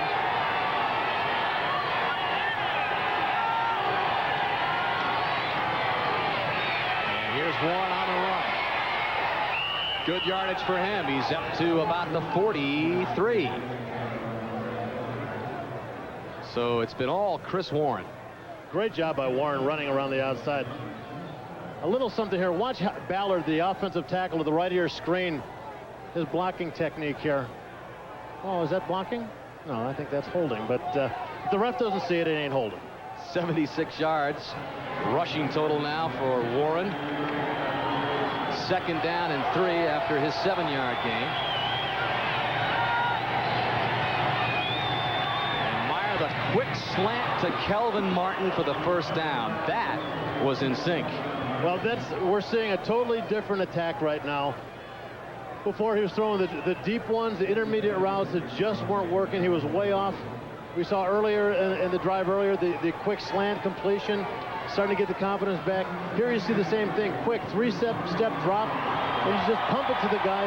The quick slant over the middle, right in front of the coverage. Looks like they're really trying to get Meyer's confidence back. The short dump to Warren, the quick slant to Martin. You got to do it. I mean, you can be a hero by throwing the long pass, but if you're not getting the completions, you got to go with the sure thing. Seattle's best penetration of the game. Meyer just throws this one away. Mike Kroll was pressuring Meyer. Well, Mike Kroll was at a loss for what to do there. He came clearing through. As a defensive guy coming in, when you see the quarterback, you're supposed to get your hands up. You want to jump up and try and block the pass. But if you leave your feet, the quarterback's going to run. So he's kind of like hopping up and down trying to figure, should I go for the quarterback? Should I go for the block? Well, Mike Kroll, remember what a great college career he had at Nebraska. He was really regarded as one of the fastest linebackers when he was at Nebraska. Now in his 4th year chasing down quarterbacks for Denver. And again the short dump. John Vaughn not able to get the handle on that. But the difference on that play, the defensive line were able to get some penetration, but the linebackers stayed in tight. They didn't drop into their coverage as deep. You see Mecklenburg really staying in close. Mecklenburg's been all over the field, hasn't he? May have even had a man-to-man coverage on that, but really, he saw it coming right from the beginning, was able to get in there and break that play up. Okay, big play for the Seahawks, 3rd and 10. Whether they're going to keep this drive alive for a touchdown or maybe attempt a long field goal. Meyer going up top, going to Carlos Del Crumpler. Incomplete. A flag is down at the 5. Randy Hilliard was on the coverage of Crumpler. Now, if this is on the Broncos, this is a big play for the Seahawks.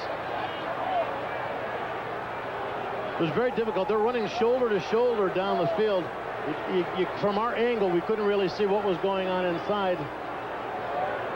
Well, Carlos Crumpler, rookie out of East Carolina, has been filling in for the past couple of weeks, and an injury depleted. Defensive pass interference, number 39. Spot foul, first down. Well, it looked like as Crumpler was running, you'll see him coming on the right side of your screen. As he was running, the coverage was keeping his right hand down, bumping into him. I think that's what they saw, but I'll tell you what, it sure didn't seem very significant. Big call against Denver, and now 1st and goal from just outside the 5, and they'll hear it from this end of the Mile High Stadium crowd.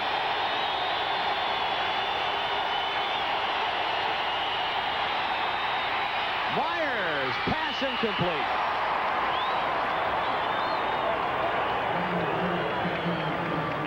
Well, the Broncos are upset. They are coming hard. They are attacking that line of scrimmage.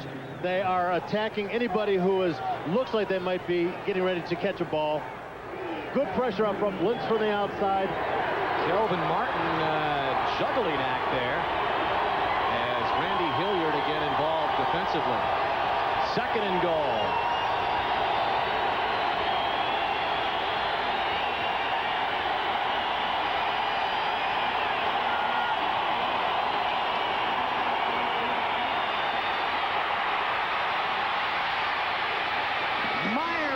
For the end zone, he'll be short.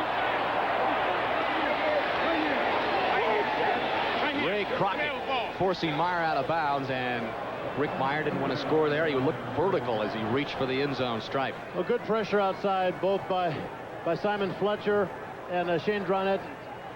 Meyer moving to the outside, getting the corner, and just figured I got to. How close was that? You know what? If his right hand hadn't touched out of bounds, that might have been called a touchdown. You saw his right hand landed out of bounds before the ball crossed the end line. He had the presence of mind to go with the left arm, though, to try to get it in, because that was the better percentage call by him. Great job. We'll be back to see if the Seahawks can punch it through on 3rd and goal. Rick Meyer, great presence of mind to switch hands here to get the close arm to the goal line. And watch his right hand go out of bounds before the ball crossed the end line. Great call by the official. They marked it at the 1, 3rd and goal.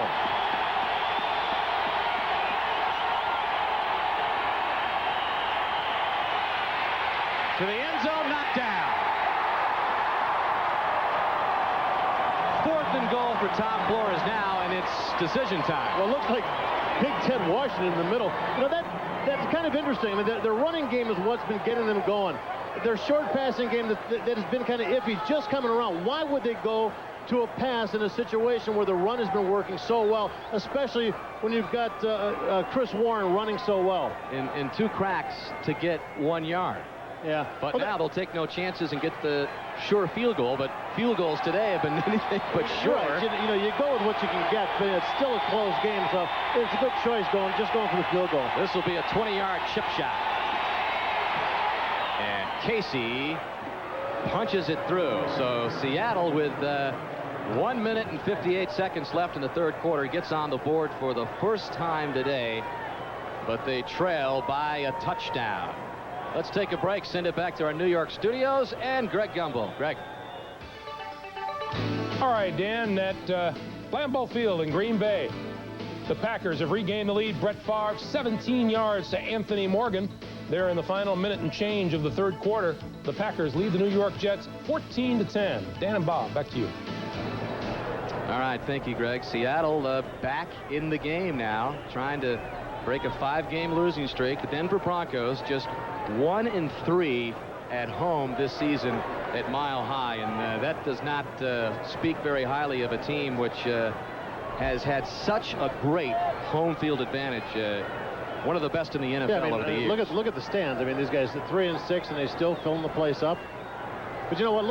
Think about that about the field goal, though. That's the first opportunity that the Seahawks have had to get that close to the goal line. You know, they really haven't been able to sustain a drive. They've been able to put short little spurts together where they've shown some things, and they had to punt. That was the closest they've gotten. Either they just felt like they had to get the points, or they felt like, you know, they were going to be able to sustain something again, like they've gained some momentum. But we'll see how it goes. Left-footed Casey sends it to Butler by Note from just about a foot deep in the end zone, and he's across the 20. Pretty good return by Butler by Note, brought down by Terrence Warren. Pretty good pronunciation of that name also. Rookie out of Ohio State. Binote was forced to play cornerback last week against the Rams for the first time in '94 because of injuries. And speaking of injuries, Warren a little slow getting up. But Binote is the 7th round draft pick for Denver this year out of Ohio State. Averaging over 22 yards a kickoff return. Very versatile college career for Binote. Denver sets up from the 24.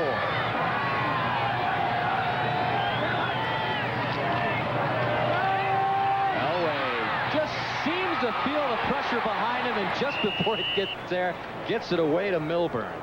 Boy, he had Seahawks crawling down his neck. Well, I'll tell you what, when you face John Elway, you can do a couple things in pass rush. Watch here, they're bull rushing. You lock up into the guy in front of you, you push straight ahead, you maintain control of the man in front of you and try him, drive him back into the John Elway's face. That's because he is so dangerous on the run. When you run games, you can open up gaps. By bull rushing, you can try and maintain those lanes, but I'll tell you what, it wears you down as the game goes on.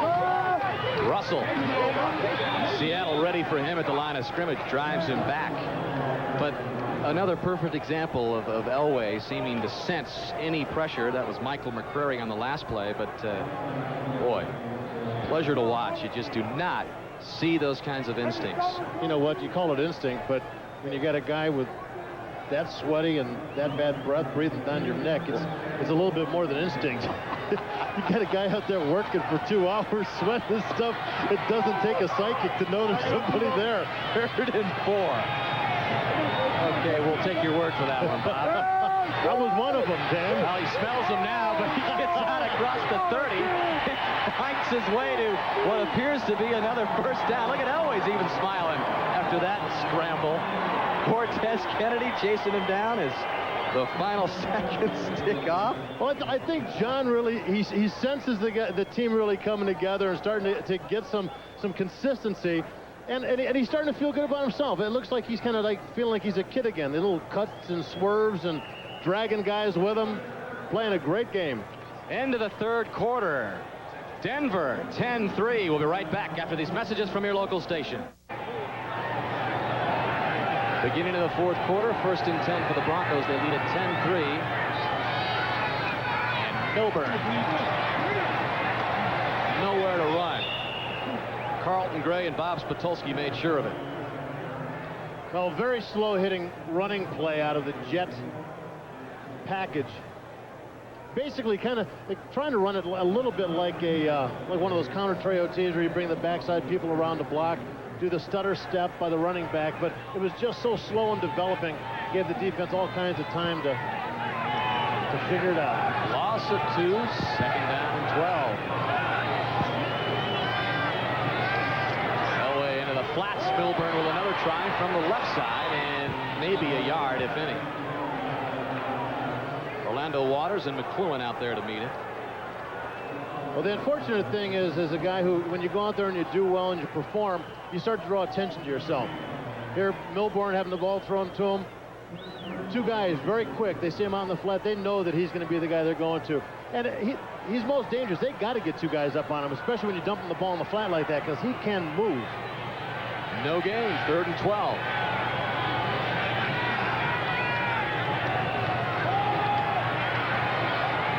Elway with a lot of time. He wanted Russell on the curl route and picked off. Orlando Waters, rookie out of Arkansas, with his 2nd career interception. And Russell, Derek that is down. Orlando Waters has had a great day being involved in just about everything. Here, very quickly reacts, steps in front of the receiver. Good reaction, good awareness.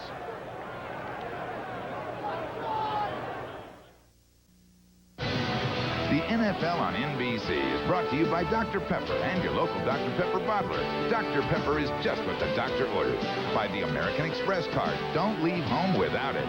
By Ford and your Ford dealer. Have you driven a Ford lately? And by Heineken, the #1 imported beer. Heineken, just being the best is enough.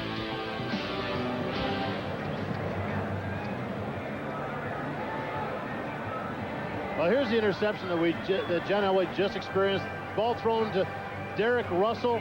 He made the break to the outside instead of coming back on the ball. Now the angle is there's a real small angle that John has to throw it in there to complete it. Orlando Waters able to step. Good reaction, good awareness of where that ball was being thrown. Good timing on getting in and grabbing it. 2nd interception of the day for John Elway. Earlier in the game, Wooden came up with one, and now Waters. And Derek Russell is still down. Tried to detect what the injury might have been, but couldn't tell from the replay. But he is surrounded by an array of Bronco officials.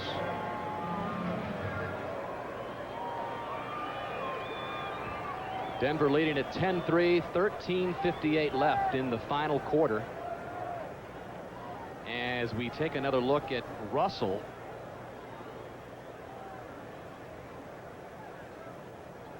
And it did appear that Waters fell on top of Russell. It's just hard to tell if it was lower body, upper body. Russell in his 4th year out of Arkansas, the 4th round pick in '91, and you don't like to see the stretcher being brought out, but we hope that it's just a precautionary measure and that Russell is all right. Well, it's a scary game. You know, you go out there and things happen. You know, injuries occur. You play with a lot of them. Russell, and every once in a while something like this happens, and it really, you know, there's a sense among players. You know, you get out there and you feel like you're almost invincible because you can take the hits, you can take the beatings, you can do all this stuff and come back the next week and be fine. And every once in a while something happens where, you know, you realize that there is a mortality, and it's scary. Serious stuff can happen out there, and it really snaps you around. Concerned Broncos, Elway and Shannon Sharp. Watching Russell, appears they're ready to pick him up, but he finished tied he had a great year last year in '93. He finished tied for 2nd on this team with 44 catches, racking up 700+ yards. Has been very active today as we take another look to see if we can detect. He's just trying to make the tackle. It's very difficult to tell what happens there. I mean, it doesn't seem like anything twisted, you know, perhaps the head making contact with the ground. I mean, that's a possibility. But, you know, I'll tell you what, with something like this, you don't want to sit and speculate. So we will wait and see what the indication is. And if you've just joined us, we'll give you the scoring summary. It hasn't been a lot of scoring today. John Elway with the only touchdown by either team, a 12-yard run in the 2nd quarter. Jason Elam added a field goal in the 3rd quarter to make it 10-0, and then John Casey added a 20-yard field goal at the end of the 3rd quarter to bring us to our current 10-3 margin.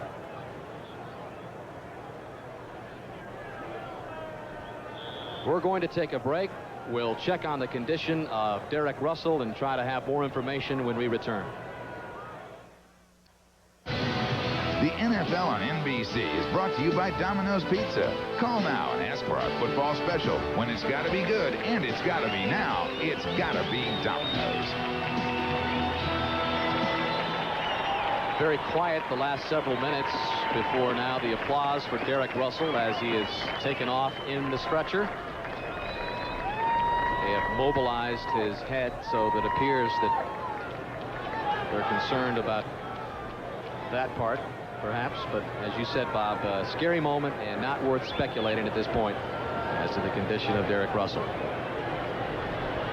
13:58 left in the game. Denver with a 10-3 lead. The injury to Derek Russell occurring on the interception by Orlando Waters for Seattle, and it's put the Seahawks in business. 1st and 10 at the Bronco 43.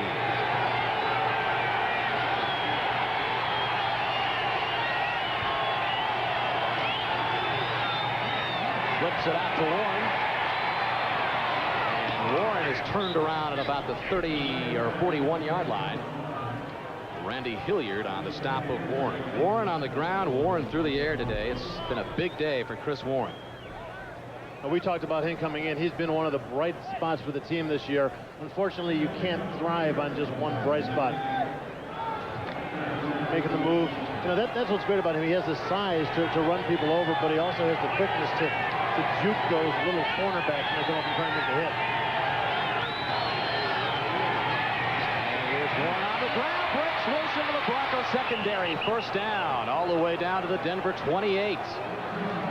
Steve Atwater puts the stop on Warren, but not before 13 more yards. Did you see that? He makes the break, he gets in there, stops in his tracks. Just see him right here. Stop. Accelerate. You know, here's a guy who's just letting things happen around him, and just, you know, we talk about a running back's vision.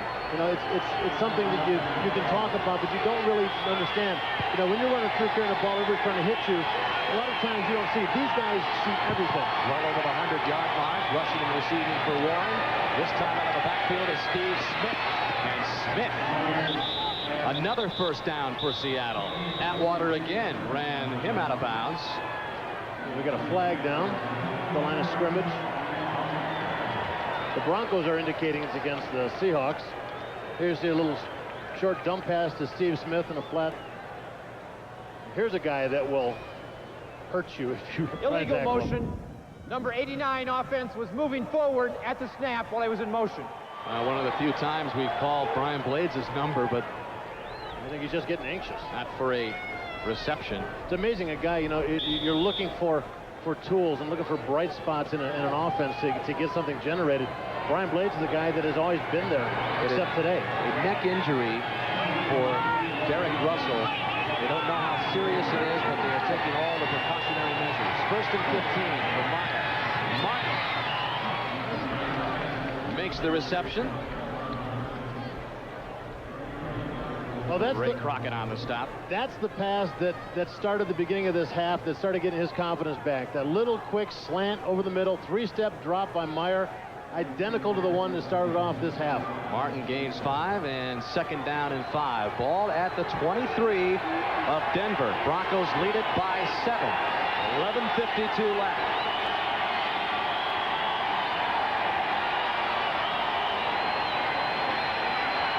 Chris Warren has another 1st down, and the end zone's on his mind now. Touchdown, Seattle.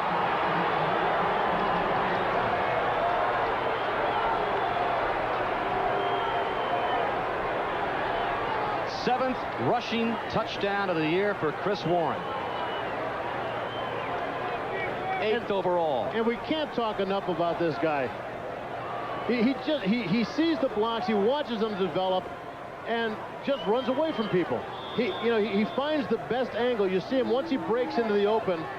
Look here, you see he bounces to the outside, reads the blocks of the offensive line. He sees, and you know, you calculate in your mind what is the best angle to get away from these defenders, and he's been very good at finding that out today. Casey with the extra point. And with 11:39 left, we are tied at 10 in the Mile High City. Chris Warren's over 100 yards. The Seahawks are in the hunt. Chris Warren 112 yards, his fourth 100-yard rushing day of the season, the 10th of his career, and the 7th for Chris Warren this season. So all of a sudden, Bob Golic, a 10-10 tie when it appeared that Denver was in control, 10-0. They've come back with a Casey field goal, and then the 23-yard scamper by Chris Warren. Yeah, they, you know, we saw them struggling a lot early. Rick Meyer just not able to generate anything. Chris Warren almost single-handedly has done it himself. And, you know, Denver, who really felt they had the momentum going into the second half, all of a sudden they're in a dogfight. And let's remember, Orlando Waters had the interception, which set up that scoring drive. 11:39 it took before Warren capped it off. And we are tied at 10 with 11:39 left.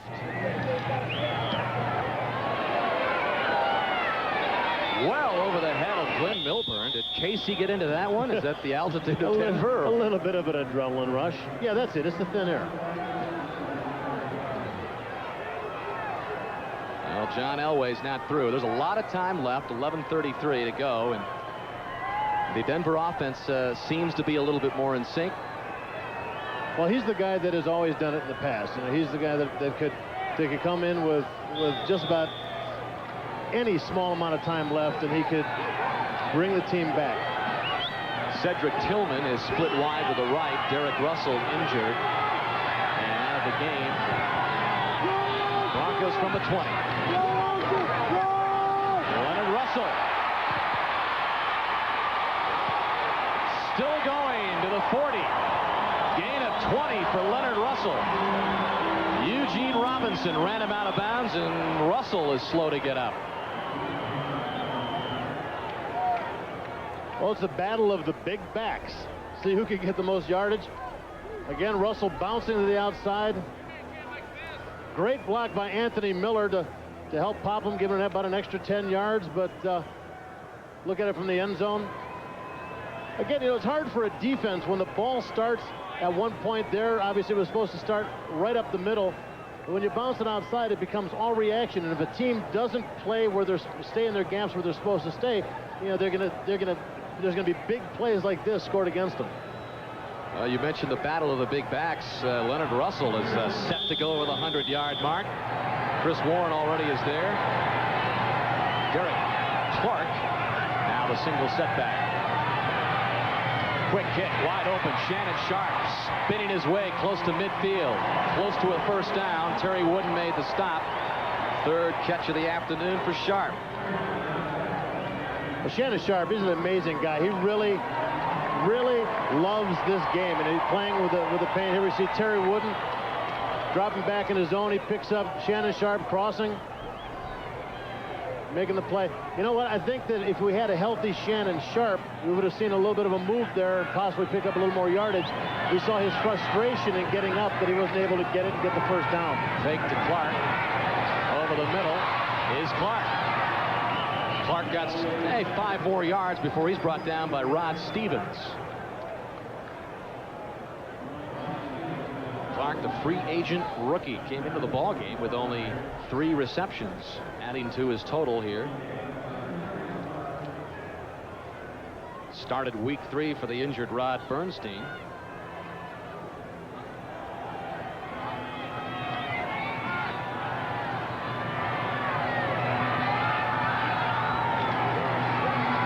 To Clark, kind of biding his time before turning the corner along the left side. Stevens is there. Had a pretty good block up front by John Melander. They also had a blitz coming from the opposite side, and they obviously ran away from it, allowing them to get a little bit extra yardage. But there he is, breaking to the outside. Good flow by the Seattle defense. But you know, when the guy's that big and he's got the momentum, he's going to pick up some yardage. Not quite enough there for the first down. The Broncos need 2 on 3rd down. They'll give it to Rivers. With the lead block of Clark, looks like he came up short. So that would be a huge stop for Seattle defensively if indeed Rivers came up short. Well, they're running a play, and they're signaling for referees are signaling that it's 4th down. They're running a play that starts to the outside and just continues outside, and the defense just reads it and goes along. Everything that they've had so far that has been successful has been a play that has started at one point and has bounced other, either bounced outside or cut back. Well, he is short by less than a yard, and the Broncos will go for it.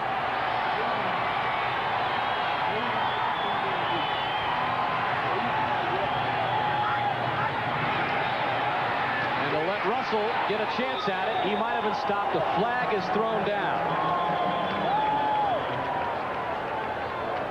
Well, he was. If they mark it where the ref's standing now, he was stopped short. But I'll tell you what, it's that bark that John Elway has that just draws. You know, when you're trying to really hone in and get off on the ball. Defense offside. Yep. Left tackle. 5 yards. First down. When you're talking about a half a foot or half a yard, as a defensive player, you've got to be so keen on getting off on the ball. You're really just wound up like tight, like a spring. John Elway, and there's a couple other quarterbacks in the league that have that ability. They bark out that arrhythmic cadence, which throws you off and once in a while will snap somebody off sides just like that. David Brandon called for the penalty. I don't think John didn't do that on purpose.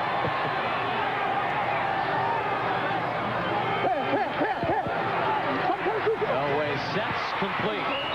Jerry Evans, the tight end, with a reception. Carlton Gray on the stop. Jerry Evans came into the game with just 6 catches all season. And with the continued hurting ways of Shannon Sharp, Elway counting on him here. Well, they're going to him here, and a great throw and great catch. Not much of a run. But, you know, they went to him early, and there was a couple of shots early where they went to him, tried to get him the ball. He didn't get it, but he seems like they're the guy that they want to try and include now that Shannon is bumped up a little bit. 2nd and 5, 6:57 left. 10-10 tie. Elway from the shotgun. Going deep down the left side, Anthony Miller. First down for Denver. Carlton Gray runs Miller out of bounds. Gain of 11 for Anthony Miller. Good pressure up front on John Elway. Great concentration by John. Coming in late, just getting a little neck on him. Anthony Miller, great position, great control of the body to go up, twist his body around and get a hold of that. But I'll tell you what, a quarterback who can throw a ball at that angle and hit it, complete it like that, great concentration. And it's good to see Anthony Miller really becoming a part of this zone. He's been rough on the Seahawks defense in his illustrious career. This time out of the backfield, it's Reggie Rivers. Rivers close to another first down to about the 11. Terry Wooden made the stop on Rivers. Well, I thought that touchdown by the Seahawks was going to give them some momentum.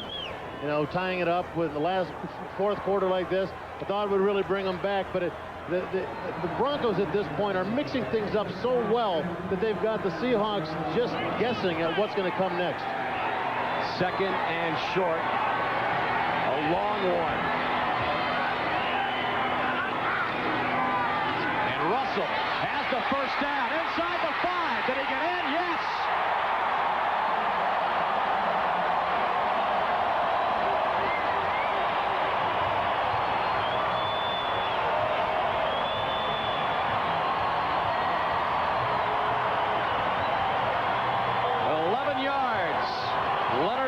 The touchdown.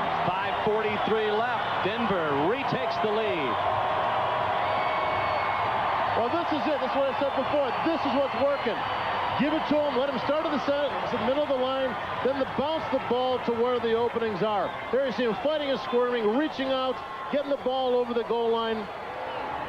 After he scored, went over in the corner, laid down. Yeah, he's had a lot of carries today. That's what you do after the big score. You go take a rest. 9th rushing touchdown. Elam makes it 17-10. So the Broncos respond to the Seattle score, and they have the lead by a touchdown. Introducing. You've got Leonard Russell behind the quarterback, Reggie Rivers the other back. Watches the defensive line get swept down. Reggie Rivers getting the block on the outside man. allowing Leonard Russell to break it to the outside. As an offensive team, that's what you really you look for. You go out there and you make the block, you make the hit on the guy, you seal him off, and a good running back, if you know that he's running well, you know he's going to find the spot to go, and that's what Leonard Russell did. And with that scamper, Russell over the 100-yard mark. He's got 109. This is John Vaughn. And Vaughn, late flag came in as Vaughn reached across the 25. Seattle with one timeout left. The clock stopped at 5:33. They trailed at 17-10. And Bob, we'll see if he's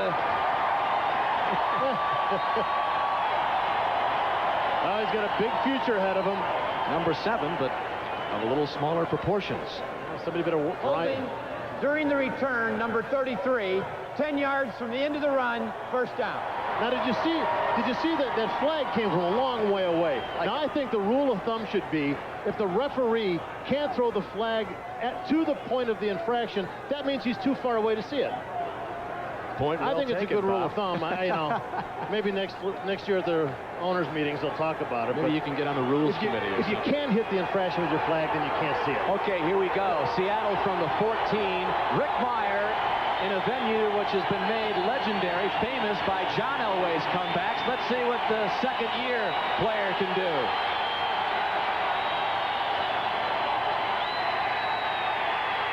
He'll run it out of trouble.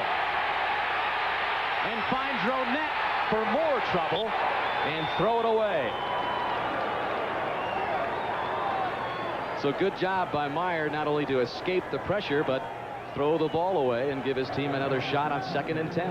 Yeah, he had no time even to set up and look. He dropped back, play action, set up, and as soon as he turns, he sees Simon Fletcher coming up the middle. Ronette chasing him on the outside, forcing him. Ronette had a great angle on him, too, forcing him to lose ground. At this point, Meyer in his mind is going, I got to get rid of this thing. And plus, it's taken so long to drift over to that side of the field that the defense has already slid over, too, and everybody's covered.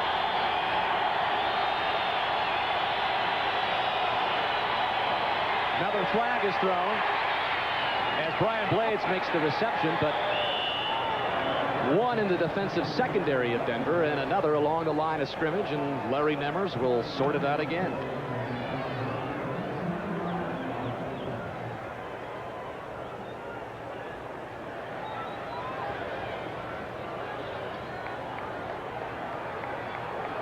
Delay a game before the snap.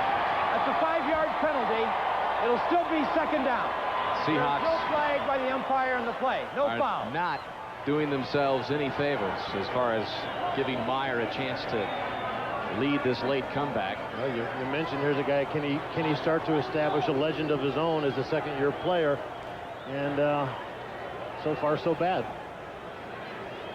Brian Blades has not made a reception all day. I don't understand how a guy who is such a strong and effective tool that you have on your offense just can be so effectively eliminated. I got a feeling you'd have to look for Blades right now. 2nd down and 15. Seattle backed up at the 10.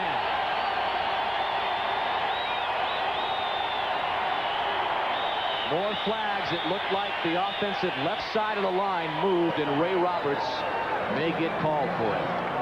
Believe this.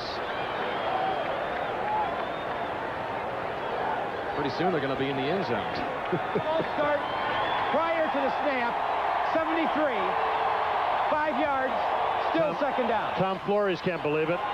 See on the left side of your screen, Ray Roberts, Jeff Blackshear. Ray jumps first. You know, it's one of those things, it's a concentration problem. You know, you're so keyed up. You're worried about doing things right. You're worried about doing your job. But this is the time you have to focus. You can't worry about what's going on around you. You got to do your job. 2nd and 20.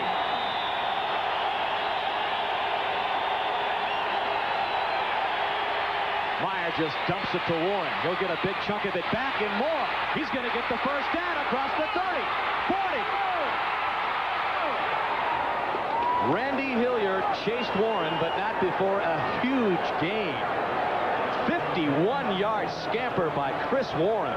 Well, very surprising because the Denver Broncos only came with a 3-man rush up front, which means there should have been a lot of guys back there, linebackers, DBs, to come up and make the hit.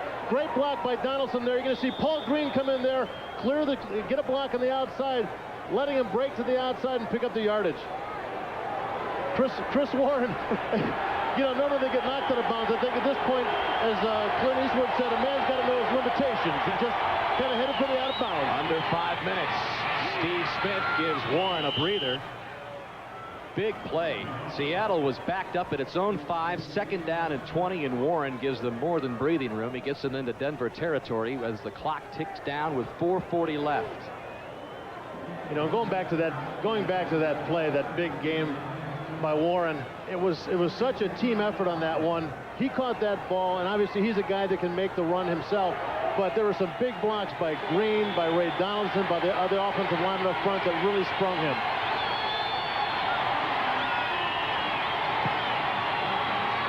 And this is Vaughn. Vaughn will be short. That'll bring up 3rd down. I wouldn't call that short. I'd call that not even close. About 3rd and 4. You got to wonder. I mean, Vaughn is a guy who's not that big of stature. You don't want to send him inside. Now when you got a guy like Steve Smith who's got a neck roll up to his ears.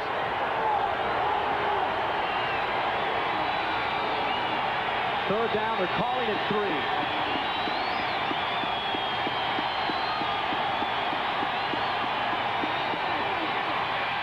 From the shotgun, Kelvin Martin trying to haul it in. Incomplete.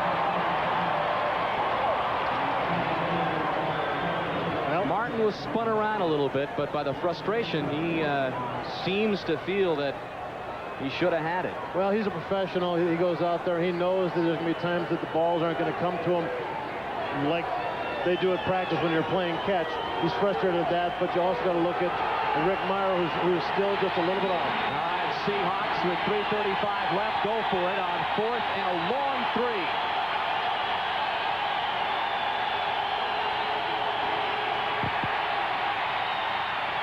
And they appear to have gotten it. It'll come down to where they spot Brian Blades. And Blades, by the way, reception number 1. Well, we talked about the him, biggest one. We talked about him being the big play guy and hasn't been used at all. Well, the time where you needed a big play, they give it to him. First down for Brian Blades. Well, the Broncos really came with everybody that time and just kind of cleared out that underneath. Blades obviously able to find a little open spot, but Broncos trying to put a lot of pressure on Meyer at this time. Seahawk drive alive at the Denver 31. Warren. Big hole. And Chris Warren, who had 112 yards rushing before that carry, picks up another good gain before Steve Atwater brings him down. Well, you're going to see the offensive line for the Seahawks doing a great job at controlling the defense right there. Right, they push the center of the line back about a yard and a half, opening the lanes up for Warren to be able to find that cutting lane. They need 3. They give it to Warren. Warren to about the 21. Close, but it appears he is short. They may measure. Talk about a workhorse. He is just a guy that's doing everything for them today. In '93, made his first Pro Bowl and really was the big reason why the Seahawks led the AFC in rushing yards per game last year at 126. And he will be short. I don't know about the mark on that one. I thought he was a little bit closer than that. It was a little closer than a foot or a foot and a half. I think the one thing we're looking at right now is the offensive line is doing very, very well also. Reminder that following the game on most of these stations, it's an all-new Earth 2, followed by an all-new Sequest. Then Kevin Costner stars in the network television premiere of JFK. Viewers on the West Coast will see these shows starting at their regularly scheduled times. Big play as the clock ticks down toward the 2-minute warning, and the Seahawks may just let it go. And And they do. So it will be 3rd down and less than a yard for Tom Flores and Seattle. It'd be a good time for Seattle to get just its 2nd 3rd down conversion.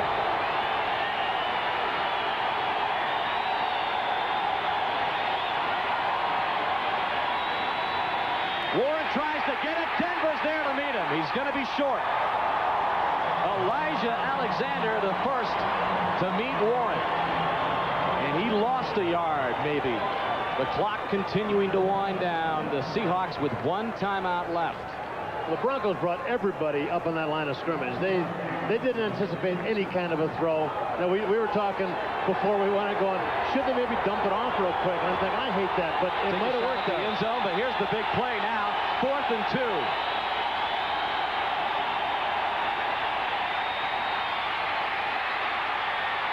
Myers' pass incomplete.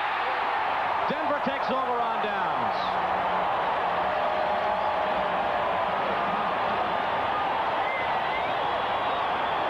Meyer thought about running it, elected to try to swing it across his body to Brian Blades, but it's incomplete.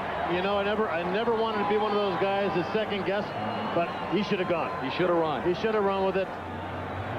You see him kind of looking for the receivers, and here, right here, he's got a couple of guys downfield, but you know, he's got at least 5-6 yards to play with where he can go in and dive for that first. But instead he tries to force it into Brian Blades, who basically has 2 guys right on him, and throws it behind. It did appear that Rick Meyer, had he elected to run, may have had a better shot to pick up the first down, and Denver will force Seattle to call another timeout with 1:14 left.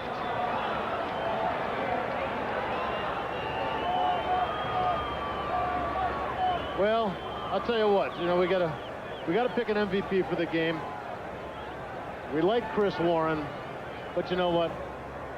I think we got to go with John Elway. Bottom line is really in this game, if you're searching for an MVP, is who's going to win, and John Elway found a way today. Still 1:14 left, but the employee owners of Avis salute the game's MVP, number 7, as the winner of today's We Try Harder award. It was John Elway who accounted for the only score in the first half.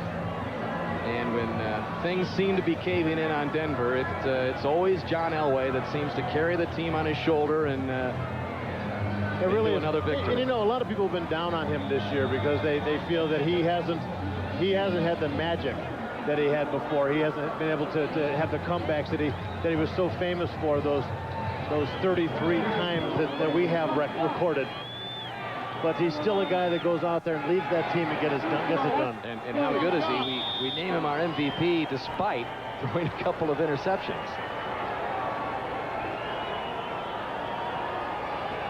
And the clock continuing to tick down, 1:02. The Avis We Try Harder MVP goes to John Elway. The Denver Broncos trying to erase the frustrations of last week's loss to Los Angeles. Will be at home against Atlanta and Cincinnati in their next 2 games. It's the first time since '83 that the Broncos have enjoyed a 3-game homestand, and if they're going to get into the playoffs or even think about it, Bob, they've really pretty much got to sweep these next 2 at home. You have to, and you know, you want to call it momentum, whatever you want to call it, but you've got a chance to be on friendly territory, and you feel like you've got something going. You got to get it, and you know, and the way, as I said before, the way the AFC West is, if you keep plugging away and you get some wins, you may be able to come out of it. Denver improves to 4-6, and the losing streak continues for Seattle, now at 6 and counting, and they fall to 3-7. Seattle next week maybe getting a break hosting Tampa Bay, but you never know when things are going as rough as they've gone for Seattle.